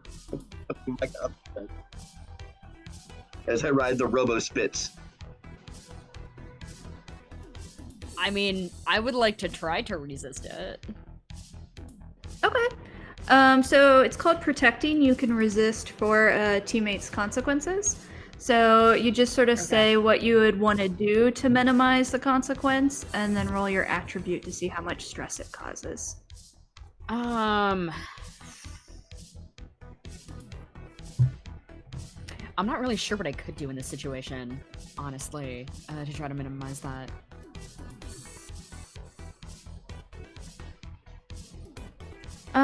So I'm thinking you're holding the grenade and you know machines, so you might know that it seems like the AI is turning on. So if there's something you could do to quiet it or slow it down, maybe? Yeah, I would like to do something to try to block it. Mm-hmm. Do you have an electronic warfare kit? That's a good question.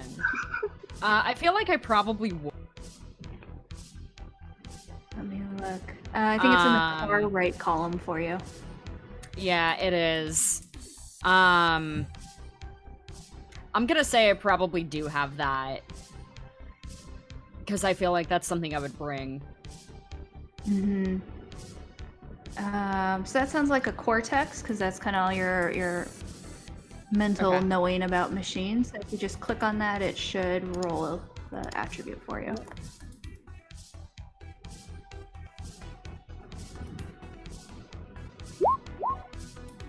All right, it costs you 0 stress. Yeah. Nice. You actually got a double 6, so you can clear 1 stress if you have any. Even better, I don't have any stress right now. All right, just a reminder, we're sitting at 2 player boons, 0 GM ones as far as stream boss rewards. All right. So I think for those, what I'd say is if at any point you want to use either of those for a bonus die or to turn a success into a critical success. I'll leave that up to the players to kind of decide when they want to pull from them. Okay. Nice. So, Luna, you are able to, handily access your electronic warfare kit. And I think what it does is it sort of scrambles the screech of this spit. And so you can tell that the AI is trying to wake up, but it's very slow, as if it's like confused. So you've definitely slowed down that process. Okay, good. Yeah, good job. Thank you. Jacob, you're sitting on this bird, riding it. I am just trying to choke the ever-loving hell out of it.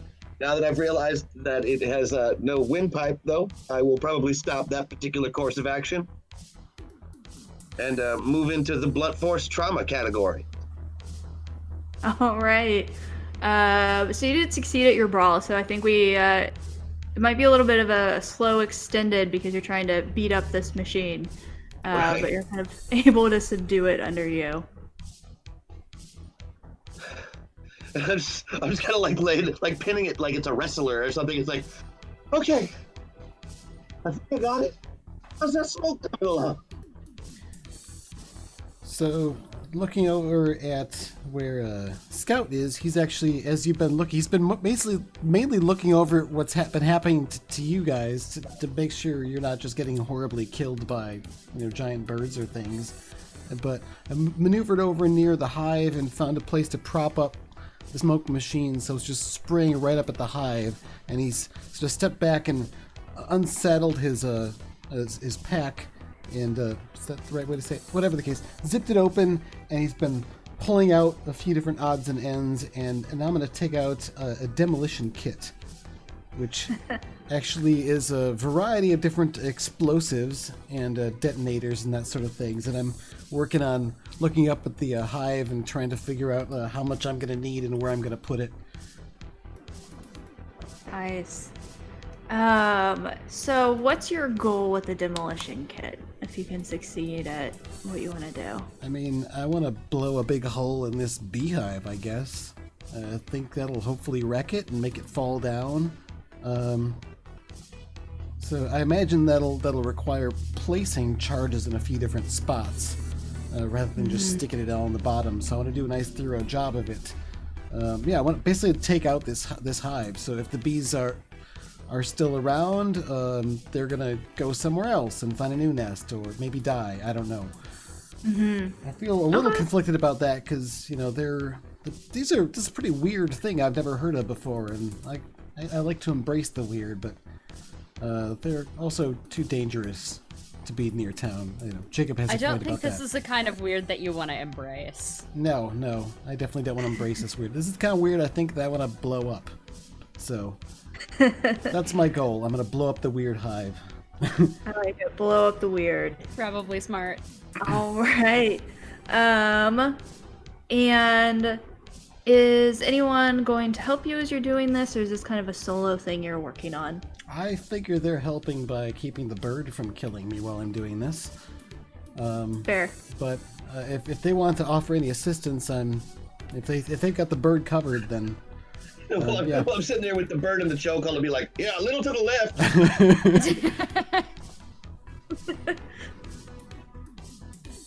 I mean, I've probably seen you use your demolitions kit before. Is there anything very technological in there?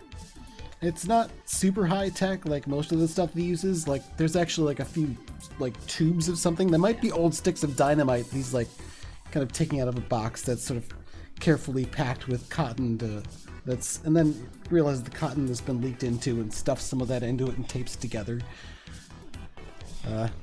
Another one is actually a brick of maybe That's gonna C4. be all you, bud. But he's essentially trying to wire everything together so he can trigger it with one thing and have all these cables going everywhere. He tends to, make the machine as complicated as possible whenever he can. Do you want help with that?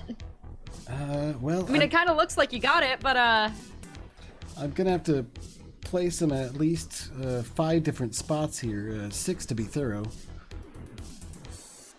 okay. I don't know how much longer the yeah, smoke is gonna hold out, or I guess these bird things. If you hand me a couple, I can probably put them where they need to go. Sure. And I pass you a couple of charges. All right. All right. So there's 2 ways we can do this, actually. With teamwork, you can assist, so you can just spend 1 stress, and Scout will get an extra die. Or there's called doing a group action, and that means you both roll the action, and you keep the best result between the 2 of you. Okay. The side effect for that, though, is someone has to be leading the group, and they take stress for anyone who fails. So say you were to help out, but then you failed your roll, then Scout, for example, would take stress for that failure. Okay.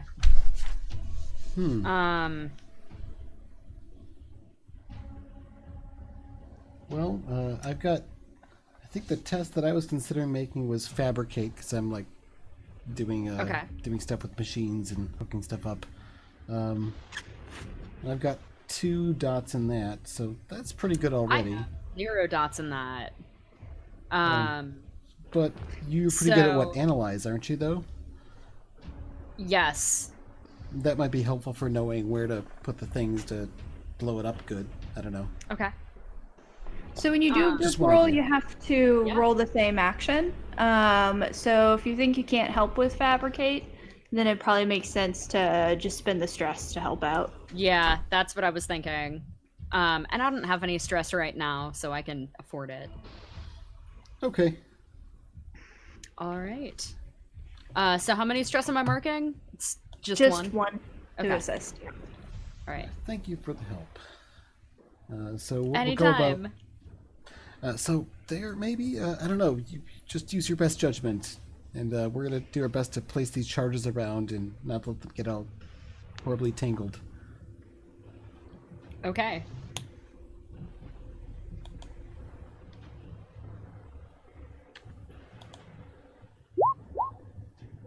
All right. So looks like we've succeeded, but with a complication or consequence.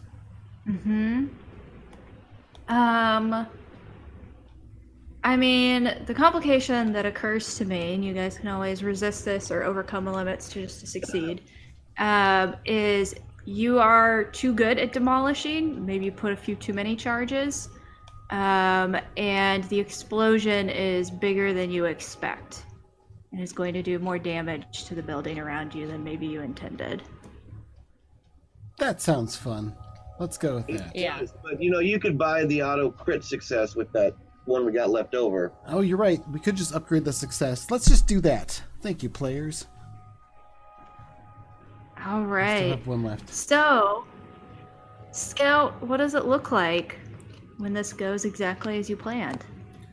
So we each place the charges. There's a few times like the bees kind of start moving around, but the smoke has got them all sort of drowsy, and the smoke machine just keeps pouring it out as those leaves are burning, though the bottom of the bag is starting to kind of crisp and melt, even though it's specifically designed not to. There's a lot of heat there, and it's actually starting to burn a little bit into the cement floor. And there's some tense moments as we're placing these charges around, and Jacob is wrestling with this spit, keeping it from biting anyone. But generally, it's not able to break free very easily of his grip. He's managed to figure out how to wrestle it. And I guess we step back and said, all right, we should probably not be in the same room or maybe building when we set this off. Working on it, Scout. Yeah, probably. Can you run with that thing? No, it's as big as I am. I see there's wires though, right? Mm-hmm. Yeah, they're all Like sort of that. like connected to this box with it looks like an old style joystick with a button on the top. Nice. Well, I think the best thing to do would be to end the fight quickly at this point. I'm going to try and freeze those wires and then snap them so they break. make them Okay. brittle and break them. Ooh, so are you trying to chill them to break them? Yes, All right. because So I really want this to do that. first time we've had someone use a power, so that's I cool. know, I'm really excited. So basically the roll is the same. You'll just roll your chill, and if it doesn't go according to plan, you have some control over how it goes wrong. All right.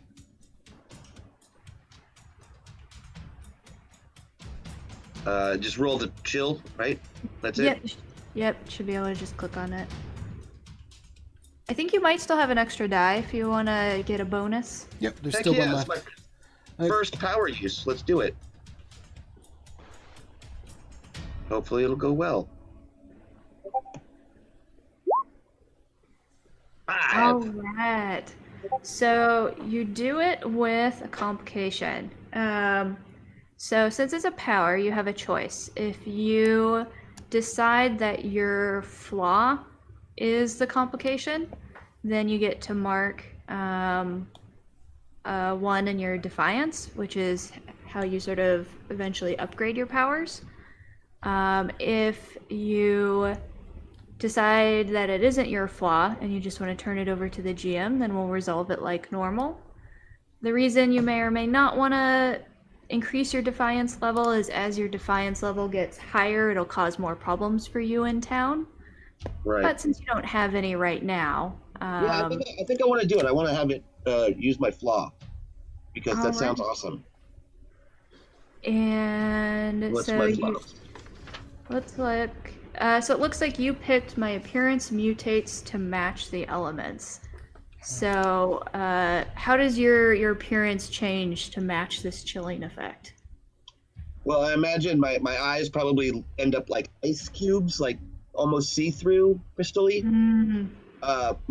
My breath, everything just starts steaming because I'm very, very cold. Mm-hmm. To the touch, to everything. Maybe a thin coat of frost. Nice. So we see that change come over you and sort of the cold and the birds sort of slowing, and then it just sort of freezes up and stops moving as you sort of electronically sleep it in some ways. Yeah. Basically just get it cold enough where I can just give it a good whack, maybe break something. Mm-hmm. So it won't come after me anymore. Nice. Have the two of you seen this kind of mutation happen to Jacob before? I don't think to that extent. I don't think we've seen him like go all Mr. Freeze, like just all over his skin like that. Yeah, that probably is a little freaky. It's not something he does a lot. Yeah, I think Scout's reaction would be like, "Oh, are you okay? Did you freeze yourself this time?" I don't 100% know. I haven't really gotten that cold before. That sucks. I think you How's got my the hair? bird. It's fine. I think it's frozen to your head though. Yeah. Yeah.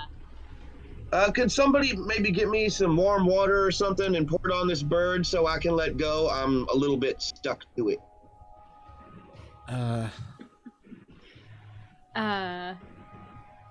don't know if we can get warm water anywhere. Yeah, that's fine. Just give it a minute. I'm sure it'll warm up. I glance over at the sort of smoking wreckage of the smoke machine. I think that thing is about done. We better get a move on, and I'm gonna sort of help you get loose Probably. and sort of get a little ways out to just outside the building and hit the button, and there's a big explosion, and smoke and dust comes pouring out of every window and crack of the building. As the inside of the hive is just utterly just pulped in the explosion. Mm-hmm. Yeah, so I think we get almost that like shot from behind the three of you as you're looking. And it's that thing where even though it's night, the sky gets darker as sort of the smoke fills. And I think it blots out the stars a little bit above you as it sort of pours out from all the broken windows. And you can probably hear when it stops, and it's just this moment of almost unnatural quiet. And maybe the slight wheezing of Jacob's like breath still a little bit frozen coming out of his mouth. Hey, guys, I just had a thought. I think we just blew up the medicine shipment. Well, not if you set those charges right, you didn't. Yeah. I mean, I didn't put mine anywhere near the medicine. I mean, do we want to... Yeah, I guess those crates are pretty tough. Maybe they're still intact. We're gonna have to do some digging, but we can probably still get to it. Yeah. I think it's definitely worth a shot. Yeah. Well, as soon as the, air is breathable in there, we'll go in. All right. So there's just a couple moments as you wait for it to like clear out, and you kind of go back in.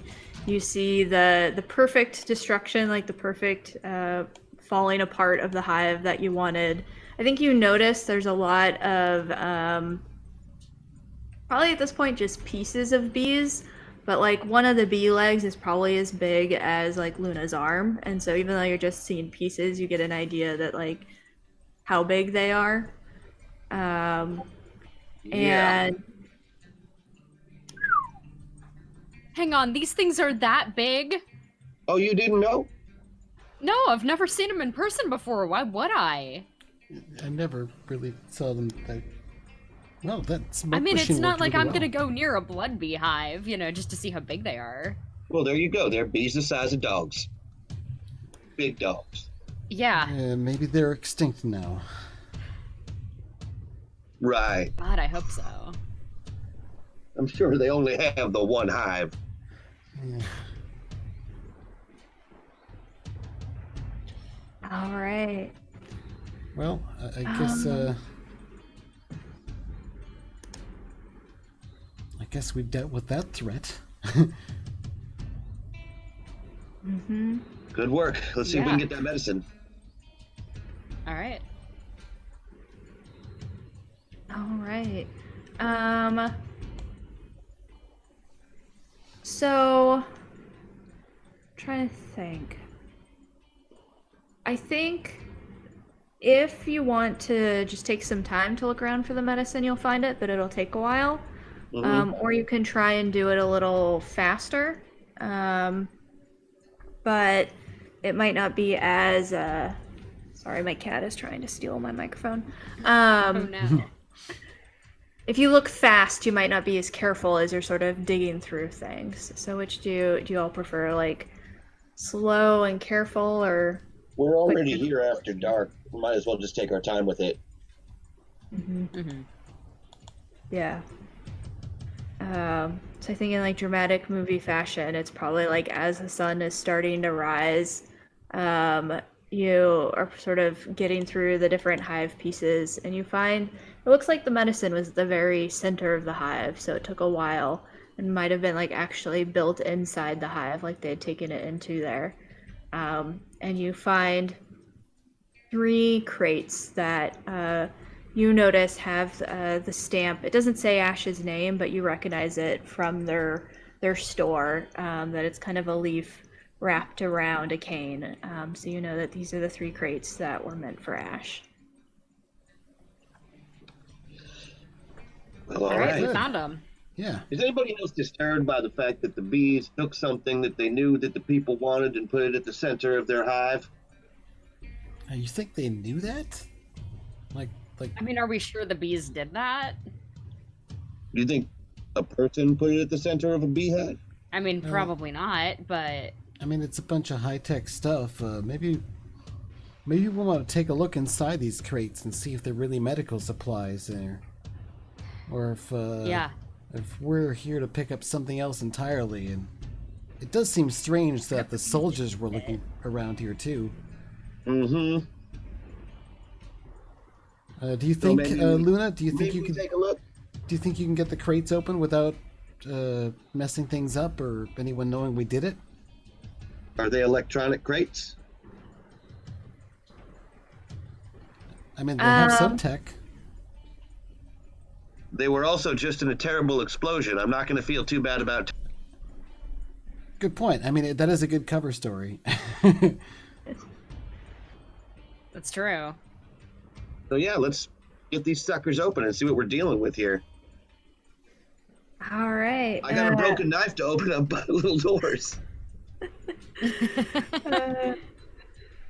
You're able to pry them open, and Jacob, I think probably to you at first it just looks like machine parts, and Luna, I think you might get like an inkling, and then when you open the second crate, Luna, you can see it looks like they are pieces to assemble like a mobile body for an AI. And they're very advanced tech.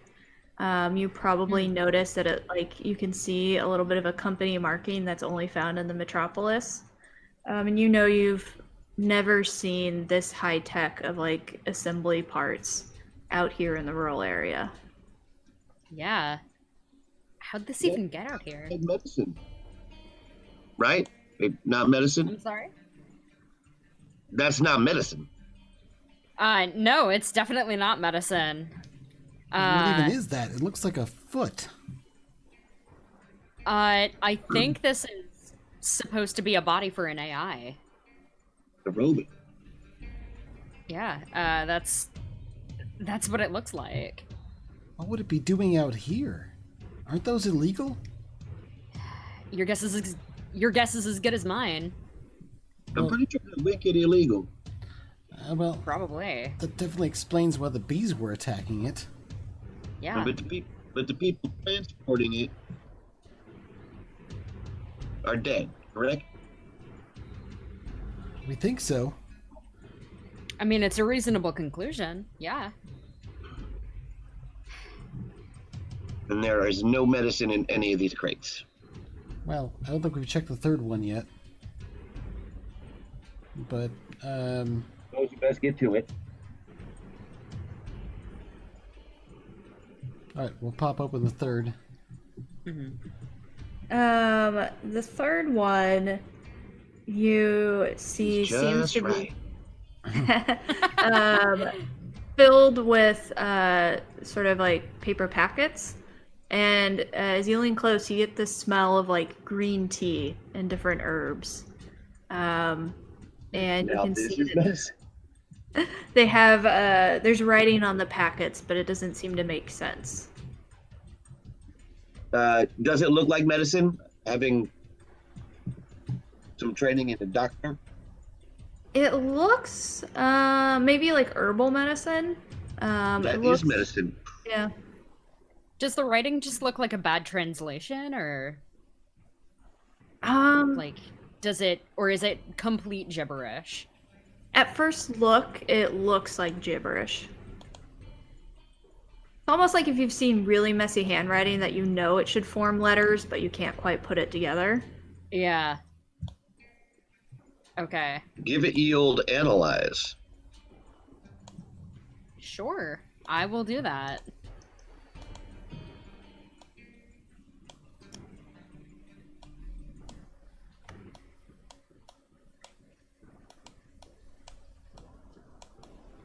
Roll 20, what are you doing? Here we go. Alright, that's a 4. So succeeding with complication on this would be you I think you recognize, Luna, that it's a form of note-taking, and sometime, maybe when you were an information clerk, you'd sort of heard rumors or heard that when people were passing information about illegal information, they would do it in sort of a coded note form that only they could understand. And it was part of how they ensured that corps would keep them alive, because they would need to know the code to unlock all the information and notes from their experiments. Alright. So this is some kind of coded message on these packets. Mm-hmm. I don't really understand what it says. But it definitely means something. It's not just a bunch of gibberish like I thought it was. What do we do with this? This isn't medicine. This wasn't what we were sent for, but it might have been what... Do you think Ash knew about this? I think they probably did. Either way, I think they're probably our best lead on this. They're gonna know what this is probably better than I do. Or any of us do. If Ash is bringing something like this into the town, we need to have a talk with them. Yeah, definitely. Yeah, it's gonna draw more blood bees into town, or killer At deer, best. or something else. This is exactly the kind of thing we don't want in the town. We should just burn this. Yeah, but as far as we know, it's something that Ash wants, and you know, I mean, our job was to get it and deliver it. Well, technically, I think first. Well, I think first we should talk to them about it, and then we can decide what to do from there. And I'm hoping that they give us a really good answer. What would a really good answer be? Any kind of explanation that would justify bringing this level of tech into the town.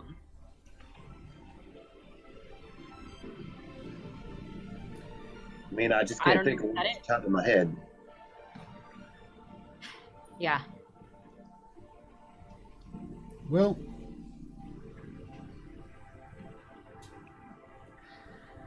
I don't know what to do about this. It seems like Ash has been disingenuous with me, and that makes me a little bit upset. I'm a bit inclined to break his stuff just to let him know that I don't appreciate being sent into danger off of some sort of errand like this, and he might have caused this whole blood bee problem to begin with by ordering this sort of thing. Now, I don't know about that, Yeah. but I mean, I want to think that Ash wouldn't do that, but I guess anything's possible, really. yeah. All right. Well,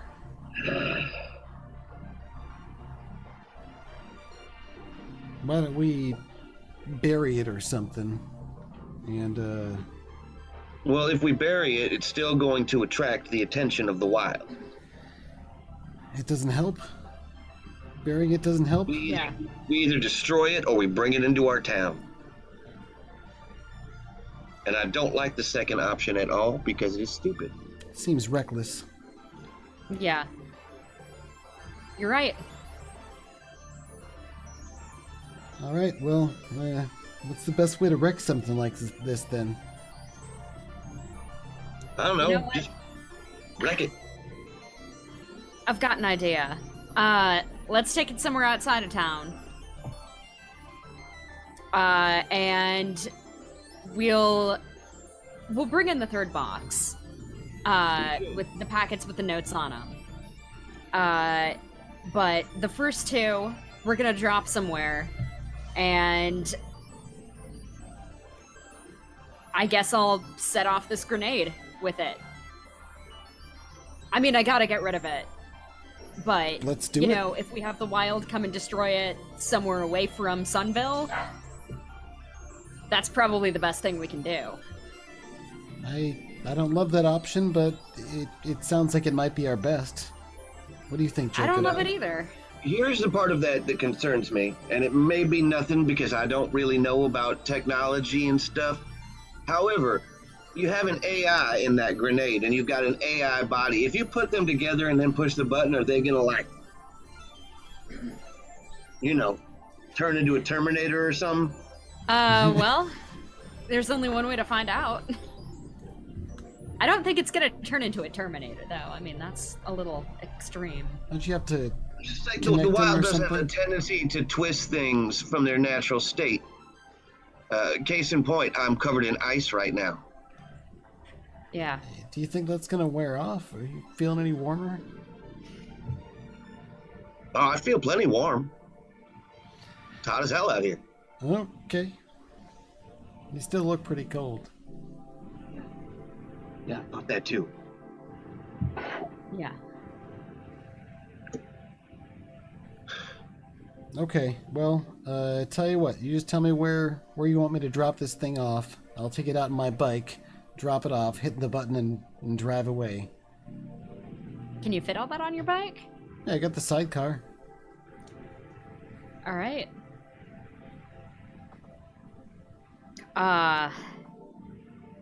How's, 10, 15 miles out of town? Okay. What are you sounds telling? good. What are we telling? That feels like a safe distance. What are we telling the town? We found a crate, and I don't know. Should we tell them about what else we found and got rid of, or do we just tell them we found a crate and everything else was destroyed, which is technically true, or it's about to be? I think there are some things that the town doesn't need to know. So what do we tell Ash? We'll tell them that the other 2 crates got destroyed, and that... No. This was all that was left, and then we don't let on that we know what we keep an eye on Ash from now on? Yeah, I mean, that might be the best thing to do. I have to act as local law about half the time, and if I have to bring a town meeting up over this, it's going to be ugly, and Ash is probably not going to come out on the other side looking too hot. Yeah. All yeah, right. You've got a point. I don't want to have to... Yeah. Well, I guess we'll cross that bridge when we come to it. Yeah. There's one more thing we could do. I'm listening. We could take these things to the sirens. Come again? The Chimera group, the sirens. They're we know that they have some sort of objection to the military doing these experiments. If we drop these things off with them, they can figure out what to do with them instead. They're probably gonna wreck them or do something with them, and they won't be used to mess up the wild around here. I think the fewer people that know about this, the better. If that's what we're doing. Yeah. If we're going with cover up, let's cover it up. If we're going with... I mean, let's just get rid of it ourselves, and nobody but us knows from now on. And Ash may be suspicious, but if they call us out on it, well, they're a criminal. So... Okay, sounds fair. So Scout's All right. gonna go over to the spot a little ways off from where we've been and take the tarp off his bike, which is this sort of odd, scratch-built old tech, a combination of various different types of old tech motorcycle with the sidecar that he comes driving on up. Currently, he's got the internal combustion engine selected, so it's making a little bit of a putter noise as it's pulling up. All right, and I'm picturing speed buggy. Yep. Scout, are you going out alone then for this? Yeah, I'll load these up on here. I might be able to fit one more person. I guess if you don't mind, We riding got a bit that dangerous. beat-up pickup I can drive us in, too. Well, I wouldn't mind having some people along in case something happens, because there might be something hungry for this. I mean, we saw what happened to the last people that were hauling these crates around. But Yeah, we'll follow you out there then. if I'm on my bike, I can probably outrun any bees, I think. Worst case scenario, I'll press the button and ditch it. Yeah, because this is your super fast bike, right? Yep, this is my special power, basically, is my handmade item, which I've chosen as my vehicle. Yes. All right. Nice. So you're able to get out there. to a distance that feels safe, far away from town. And so it sounds like the plan is to sort of leave the crates there, detonate the grenade, and then drive away as fast as possible. Yeah, pretty much. That sounds right. Yeah, that's basically it. That is the gist of our complicated yet brilliant plan. I like it. Now, Scout, I believe that your bike is a little finicky. Yes, it is. So, I think you're gonna need a roll to It's a see work in how progress. how well it cooperates when you try to speed away. All right, should I roll my handcrafted power for that? Yes, and you can always. I think you might still have a player point. Yeah, Mr. Stonebender gave us one. Excellent. That is, If you wanna. Of the Crit Squad podcast, one of my favorites. So thank you very much for that. I will use that to help me in this not getting killed by setting off the wild bomb attempt.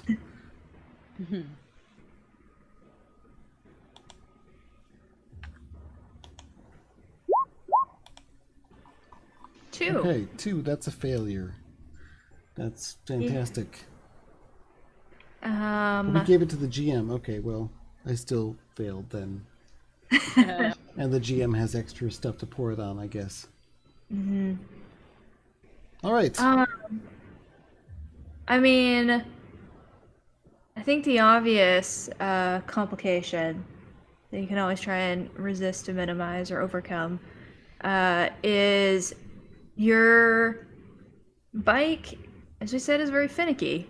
And, it got out there pretty easily, but then maybe you turned it off, or maybe you let it sort of shift down while you're setting everything up. And when you go to sort of basically floor it to get out, it kind of just sputters at you. And you have that moment of like you can hear the grenade kind of beeping behind you, and your bike is just sputtering. All right. I think I'm going to resist this consequence with my Cortex attribute, if I can. Come on.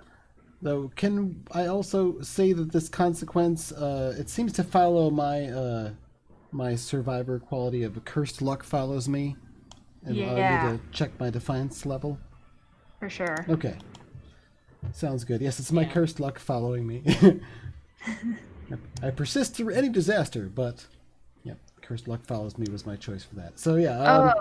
One thing though, so that's the catch. If you use your flaw, you can't resist it. Oh, good point. So yeah, well, I guess I won't resist it then. I've got my cursed luck following me. I'll have to deal with the situation some other way. Hopefully not by dying horribly. So Drek, Drek. With the comms, guys, I think I'm out of gas. Oh my god. I'm about 10 should have filled feet. up before you left. That's fine. I can be out there with the gas can. You just go get one. Yeah, except I just activated the thing. You know, Oh shit. the party started. Well, then I'll just come pick you up really fast. I think we hit 5 seconds in there. So we hear Scout say, "Oh, well, then we'll just," or sorry, Jacob say, "Oh, we'll just pick you up really fast," and then you hear the beeping stops, and it's just this whine. And when you look back, Scout, you can see that the grenade turns like a cayenne blue color, and it's covered in a grid. And you see two kind of like robotic eyes pop on, kind of like if you've seen Wall-E, like the two little like blue eyes, and they're looking around, and you hear from the hill kind of next to you the sound of a very fast wind approaching, almost like there's a storm just suddenly coming and rushing down towards you. Oh, okay. They're coming. Okay, I've got a crazy idea. I'm gonna run up to this thing and says, okay, so we just turned you on, but there's a bunch of horrible things coming this way and my bike won't start. If I plug you into the universal power adapter port, do you think you can jumpstart the thing and get us the hell out of here? Oh, that's smart. It blinks at you rapidly. I'm kind of grabbing the thing and dragging it towards the sidecar and stuffing it back in and trying to, like, look around for universal power adapter cable. I love this. Trying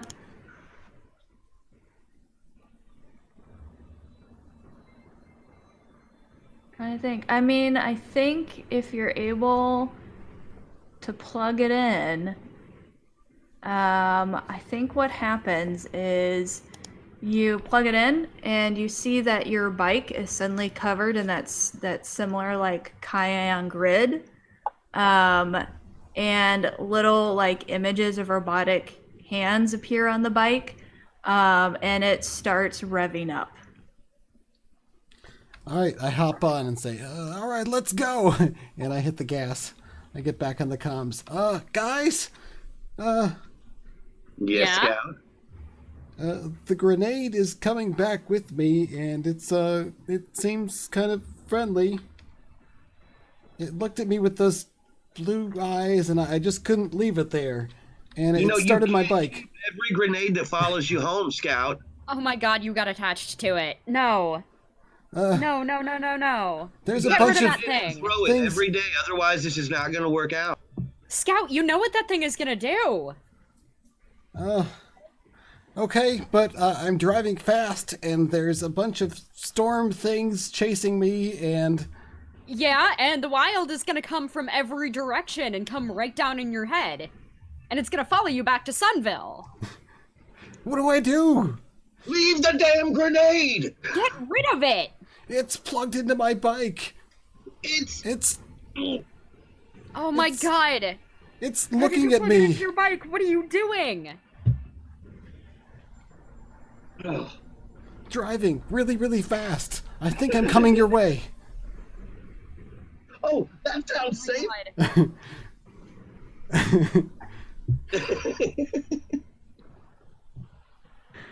All right. Guess we're dealing with that now. Great. That's fine. That's fantastic. Awesome. Oh my god. I think, Scout, you see on your bike a little like GPS map appears, and it just says connecting, and then you see the map shows like in sort of icon form where you left Jacob and Luna, and it sort of has a question mark.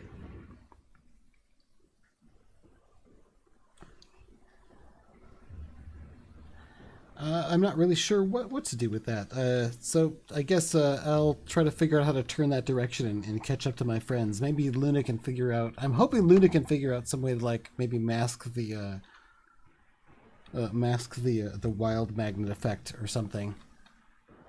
After I'm done being extremely mad at you for plugging an AI into your bike, then yeah, you know, maybe I can figure that out. You were supposed to leave Karen at the site. Well, she needed a ride. What was I gonna do? Leave her there? The reason that we named her Karen was it's so she'd not a be easier person. to throw away. Oh my god. Okay, I've got you on GPS now. I'm getting your way. What? Yeah, it's got a When GPS. did you get GPS? Well, funny thing is, there's no actual Tri-V display anywhere on this bike. It's all pretty old tech stuff. So it must be the grenade. It must. Oh, the grenade's giving you GPS. That Yeah. seems. Nothing could possibly go wrong from this, Scout. Come Oh, on over. fantastic. Fantastic. Well, I don't know where to go. I can't go back to town. Nope. Come to right. us. I mean, that's fine. All right. That's fine. Well, someone to We're all catch up to fine. the team. Yeah, Scout, actually, when you hear through the communicator, that Jacob says, "Come to us," the question mark disappears from the bike and it gives a thumbs up icon instead and speeds up and sort of turns towards those GPS coordinates. Okay, I gotta admit, it's kind of cool. Your bike's driving itself. Nothing wrong here. Nothing wrong in here. Everything's fine.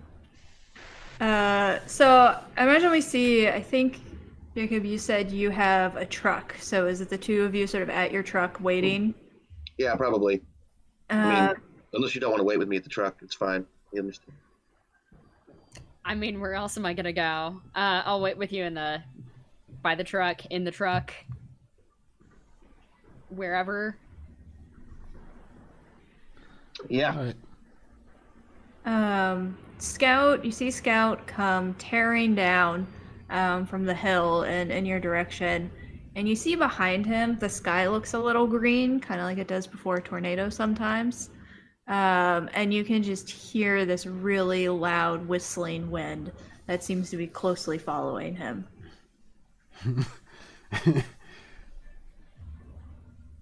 Scout, Hi. my man, my dude. Yeah. You really got to get rid of that thing. All right. I'm gonna pull up to the It's the really truck. cool, but you really gotta get rid of it. It's Kind of- amazing. I want you to have it, but I want to live more. Yeah. All right. Then I'm gonna pull up next to the truck and say, "All right, listen, it's been fun, but this really isn't the place for you. You need to go somewhere else. So we don't all die now." You see like the sort of eyes pop back and then they turn into X's. Like kind of the dead eye icon. With a frowny face. So sad. Yeah, we didn't want to do that either. Maybe if you turn all the way down for a short time, we can move you someplace else, and then I don't know. World's What gonna are you gonna eat do you, about buddy. that? So it sounds like you might be trying to connect with this AI. Yeah, I think that's what Scout's trying to do. Yeah. Yeah, can you power off?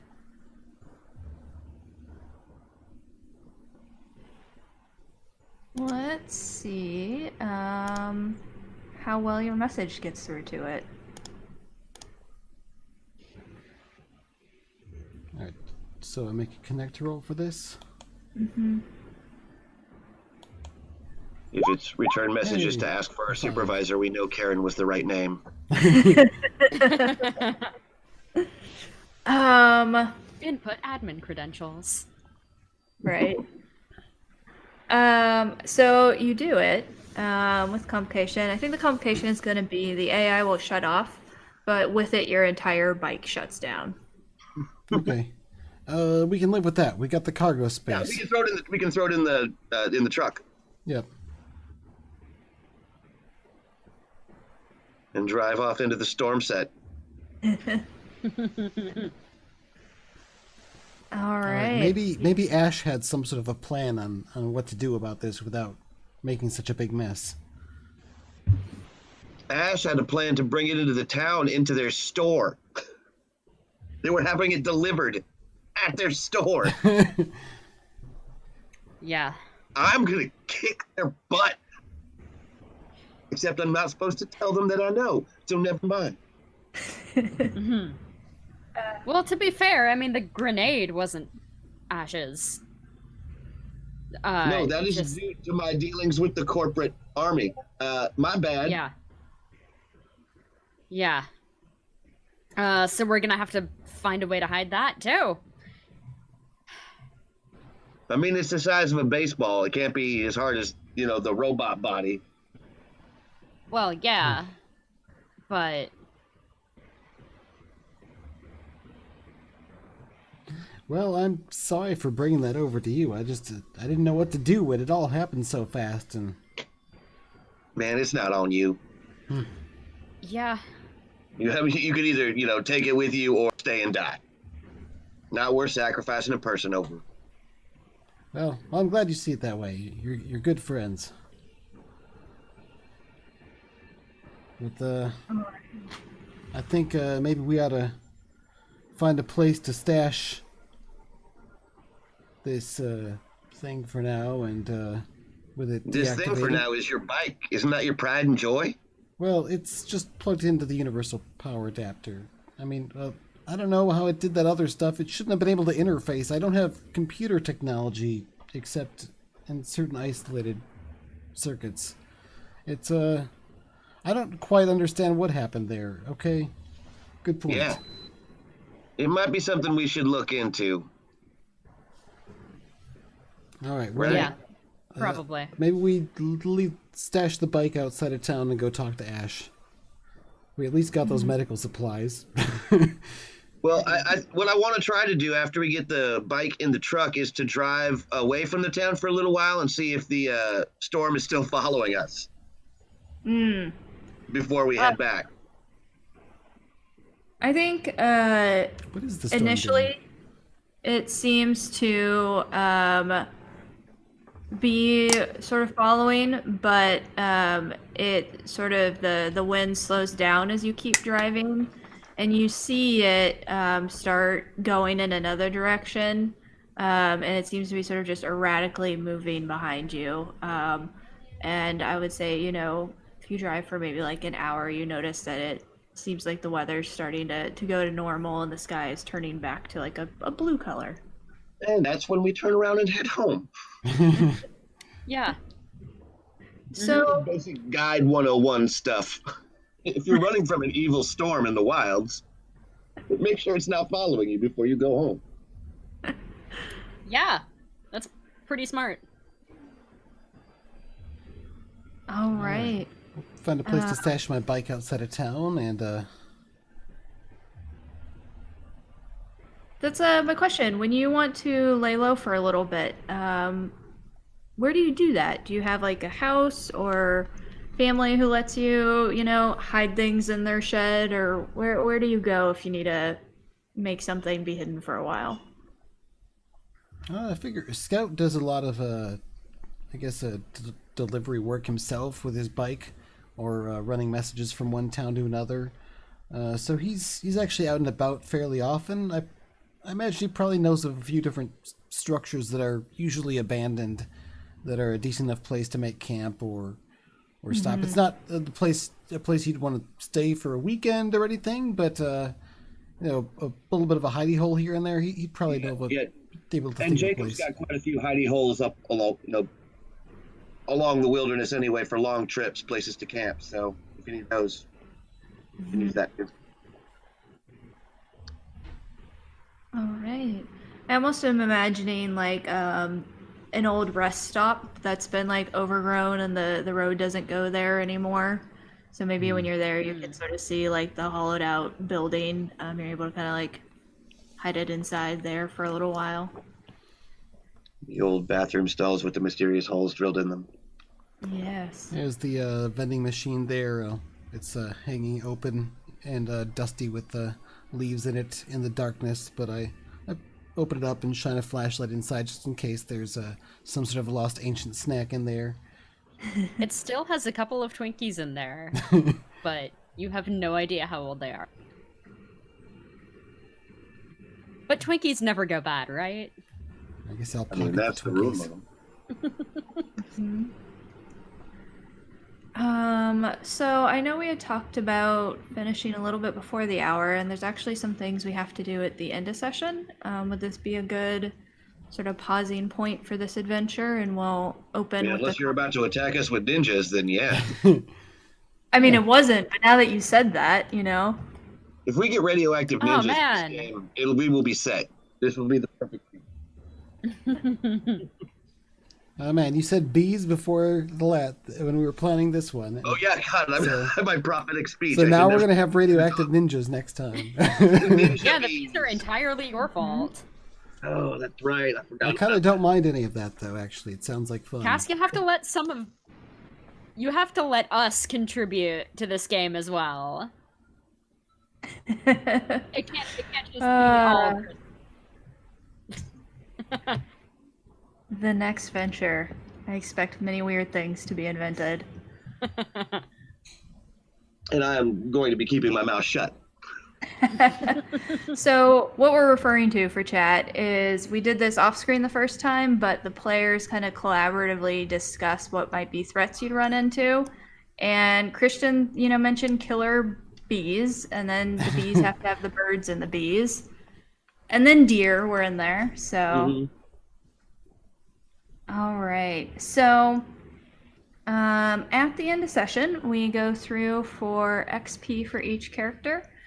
And what it is you each during character creation picked a couple of XP triggers for your character. So if you did the thing at least once, then you gain 1 XP. And if you did it more than once, you can gain 2. And you can put that XP wherever you want. So that means you can add it to your Defiance tracker so that you're building towards a new power. Or you'll see that every attribute has an XP drop-down menu, so you can start raising one of your attributes. And when you fill your attribute XP, then you get a new action dot towards one of your actions. So, How does the Defiance level thing work? Yeah. I know I've got a point of it now, and I don't know what to do with it or where it goes. When we do the town phase, one of the things we do is look at how tension and entanglements kind of come back to bite you. Mm-hmm. And the higher the Defiance level, the more intense the entanglements can be.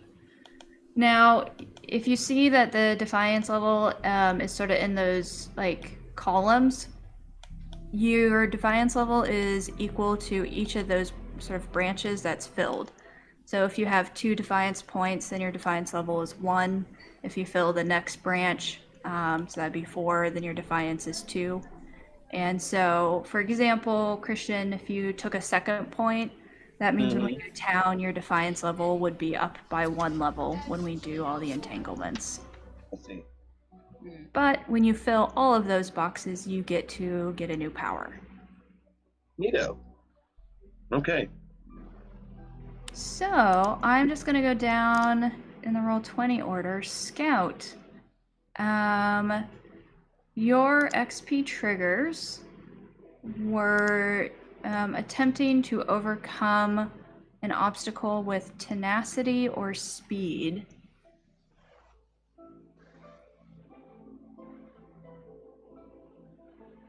Oh, I would say there's definitely some speed involved in the end there with that chase. Yeah, there was definitely some speed involved there. Tenacity, I think, having to do with, I was scared of the bees, but, it came up that we had to face them down to some degree, so I came up with the solution and went back in the building and went right up to the hive and stuck things on it to blow it up. So I think I did both of those things. All right, so that sounds like 2 XP, and you can put them in your powers or in any of the attributes that you want to level up. Oh, they're going straight to the Defiance tracker. And your other XP trigger was attempted to embrace the weird. I think I mostly abandoned that until the very end, in which case I totally embraced weird.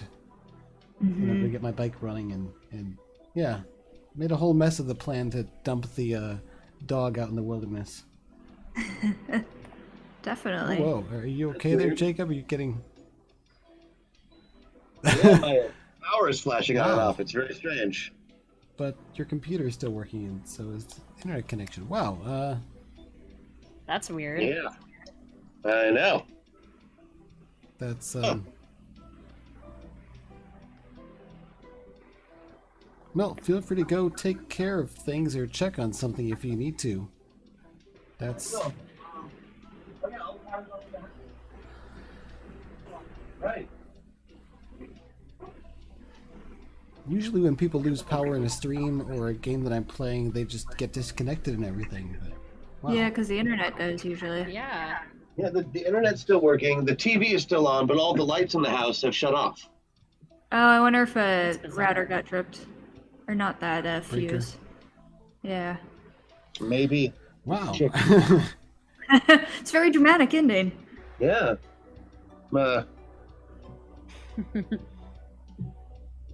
Nothing. Yeah. Want to go check the breaker? Well, I've got. Meanwhile, we can just sit here in the dark together. It's fine. I marked my 3 XP all into my Defiance tracker, so Right. my Defiance level's all the way up, halfway filled now. So. Excellent. And Luna, did you attempt to overcome a challenge with collaboration or technical skill? Yes, I did both of those things.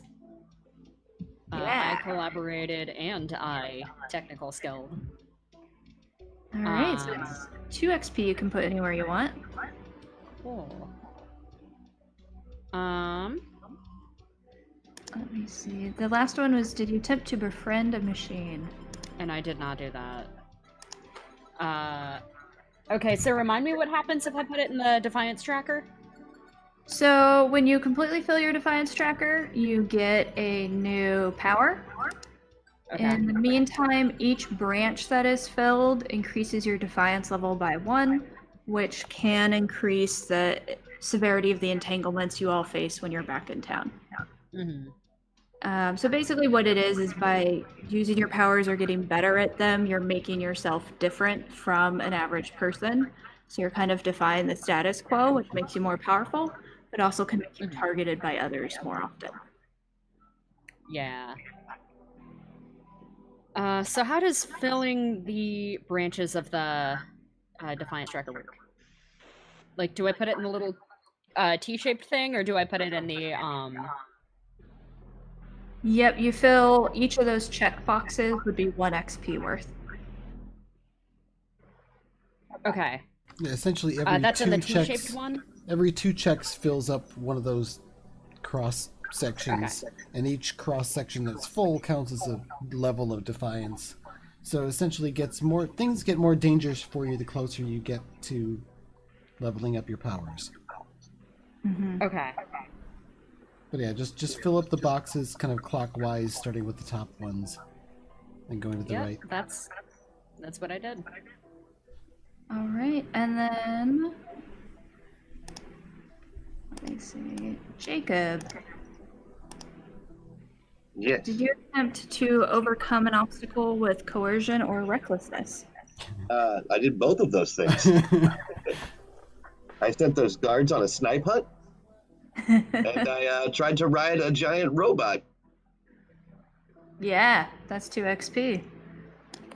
And then the third one, did you unleash your power? I did once. It was so cool. Yeah, so 3 XP total for you. Nice. And I just put them where? Anywhere? So you can see each attribute. So Cortex, Ego, Meat Bod, Mastery. They have a drop-down menu. Whenever you fill that, you increase one of your actions, or you can increase your Defiance to work towards more powers. Right. Well, let's get some Defiance. I need some powers. Powers are good, right? Mm-hmm. Yeah. That's what I'm going think towards. so. I want to be able to do cool stuff.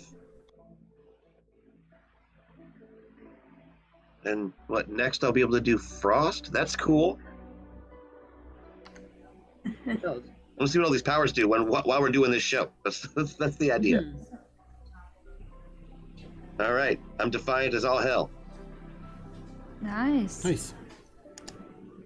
All right, and so that is the XP for the session. I'm defiant as somehow.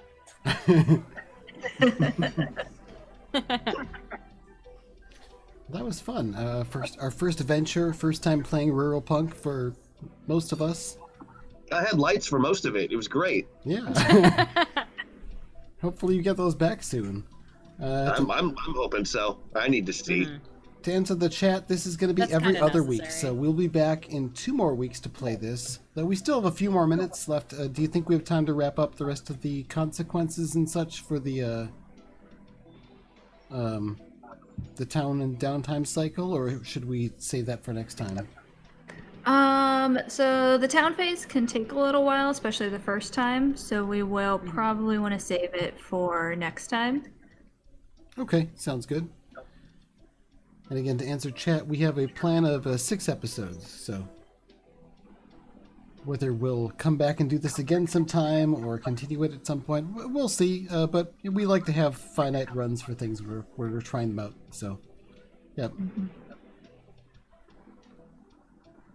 So, yeah, I guess we'll wrap things up then with a little bit of a chat, hang out with our chat here and talk about the experience. Cass, was this, you've run this before for playtesters, is that right?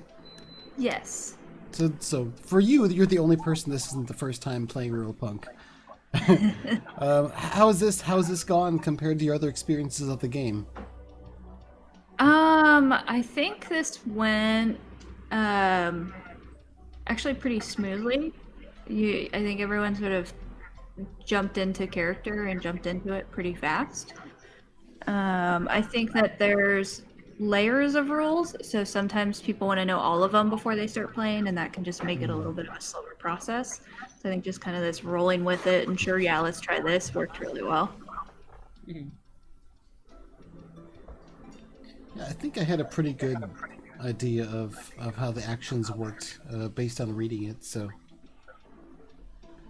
I know I've been like so excited to play this game. Well, Karma in the Dark before that's kind of what this stream was born of, is I was wanting you to do Karma in the Dark, and then you suggested Ruralpunk instead by the time it came around, and I just fell in love with it. So I've been so excited to play this game. I've been sort of reading and rereading the same rules pages for the last few weeks.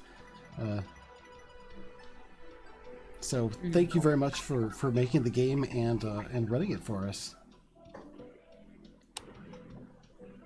Yeah, it's a good game. I had a lot of fun just doing crazy sort of gadget MacGyver stuff. My sort of character inspiration is essentially a combination of like smashed together Eric Horn and MacGyver.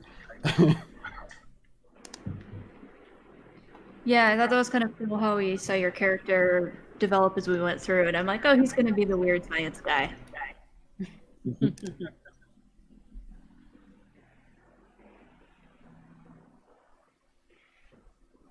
Which is funny because I kind of built my character to be the weird science person, but well, you're the tech jockey, right? That doesn't come out in her, like in the way that I play her at all. Mm-hmm. She kind of evolved into something different, and I'm not entirely sure what that is, but yeah. Well, I kind of picture your character as more an expert with the super, like, or the modern and the high-tech stuff, and mine's more just coming up with weird, oddball solutions for immediate problems. Yeah. Jacob, you had fun, or Christian, you seem to be having fun with Jacob. I always have fun. That's why I play games. Games are fun. Games are fun. You're right. I wasn't quite sure how the military thing was going to go. I was half expecting them to start shooting at some point, but... Oh no, they were just doing their job. I really enjoyed that interaction, actually. It was fun. Mm-hmm. I like Jacob. He's cool. I'll keep him. Yeah. Yeah, I also, I mean, I had a great though. time with us. Because I'm really building up an appreciation for like indie RPGs. You know, especially from like creators who I actually know. Yeah, good job on this one. Super cool. Yeah. Yeah, I definitely appreciate the chance to play this game, and you've actually posted the rules up for people to go check out and get, haven't you, Cass? Yeah, so if people go to ruralpunk.net, now all the rules are on the website, so you can basically, it's like a table of contents through the menu, so everything's very easy to access and navigate. And that was because someone who plays a lot of different role-playing games, they've had a lot of time of reading different rule books and kind of getting frustrated with how sometimes stuff is laid out. So I wanted to make it as easy as possible to find, which I totally used as the GM this session, because I'm like, oh, I just click on this menu and boom, there's the rules I need right there. Mm-hmm. So hopefully making it easy to find information and sort of explore through it. Well, these Roll20 character sheets were really handy. And when I first saw them, I thought they were a bit overwhelming, but when I realized you could just click on the thing to make it roll what you want, and just tell it however many extra dice you want to roll, and it does the dice rolling for you, it was really, really easy and intuitive to use. Mm-hmm. Yes, I feel like that is such a good summary of what it's like for Roll20. Is at first it's overwhelming and not sure how it works, and then you're like, oh, this actually has good functionality. That was where I was. That's where I'm living with Roll20 right now. Mm-hmm. Yeah. I'm overwhelmed by it. Yeah. I've been using Roll20 for 3 years now. Oh, wow. And I'm still like discovering new features and everything. It's pretty wild. I still use paper for everything. Well, we're kind of coming to the end of our time here. We had a question about the timing of this. Yes, it's going to be the same time every other week. So in 2 weeks on Thursday, November, is it 21st? I'm not looking at a calendar. Yes. Yes. Thursday, November 21st, the Thursday before Thanksgiving here in the U.S. at least. That's going to be our next episode starting at 8 Eastern Time. And then we're going to do it 4 more times after that, at least. So, thanks so much, everyone who joined us tonight. Why don't we do a raid, if I can figure out how to make that happen? Is there a You channel? cut out in the middle of what you were saying. I was gonna. For me. So I was gonna say, why don't we do a raid on another channel here? Yeah. Let's see if I can figure out how to make that happen. Anyone have a suggestion for a raid target? We'll open it up to the chat as well. Give them a moment to respond while I'm also figuring out how to do the raid thing again. I think I have to be logged in. I saw there was one question from chat. Sorry, chat, I'm just catching up now. That was about Blade's influences with stress and such, and how much is there. I think you'll find that a lot of the core mechanics are very much from sort of the Blades Forged in the Dark, so using action rolls and using stress and using teamwork. But then a lot of the side stuff becomes very different. So in Blades you have a crew and you do all these different jobs to get XP. And in this game it's all about helping out people in town and getting to know people in town, and then they'll give you sort of bonuses and benefits. And then how powers work is very different. So in Blades, you just have special abilities that usually give you like a plus 1d to something. And so in this game, powers are kind of their own system, almost like new actions with different effects in the world.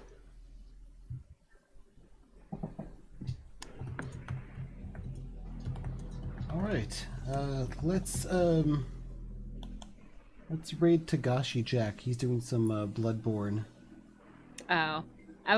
Somebody in the chat said Nerdsmith. Okay, and I have sure, we can friends do in that. Nerdsmith, so I was Let's gonna do that suggest- then. Okay. How do I do that? Somebody in the chat said Nerdsmith. Okay. And I have Good question. Nerdsmith, so I was Let's gonna... do that then. Okay. Oh, now it's echoing through here. Sorry, give me a moment. Good question. It's supposed to be muted. There we go. Yeah, Tagashi Jack just rated us. Oh, he did. Okay. So, Well, hello. let's pass this raid along then to. How is it spelled here? I've been jumping through chat windows. I'm so prepared.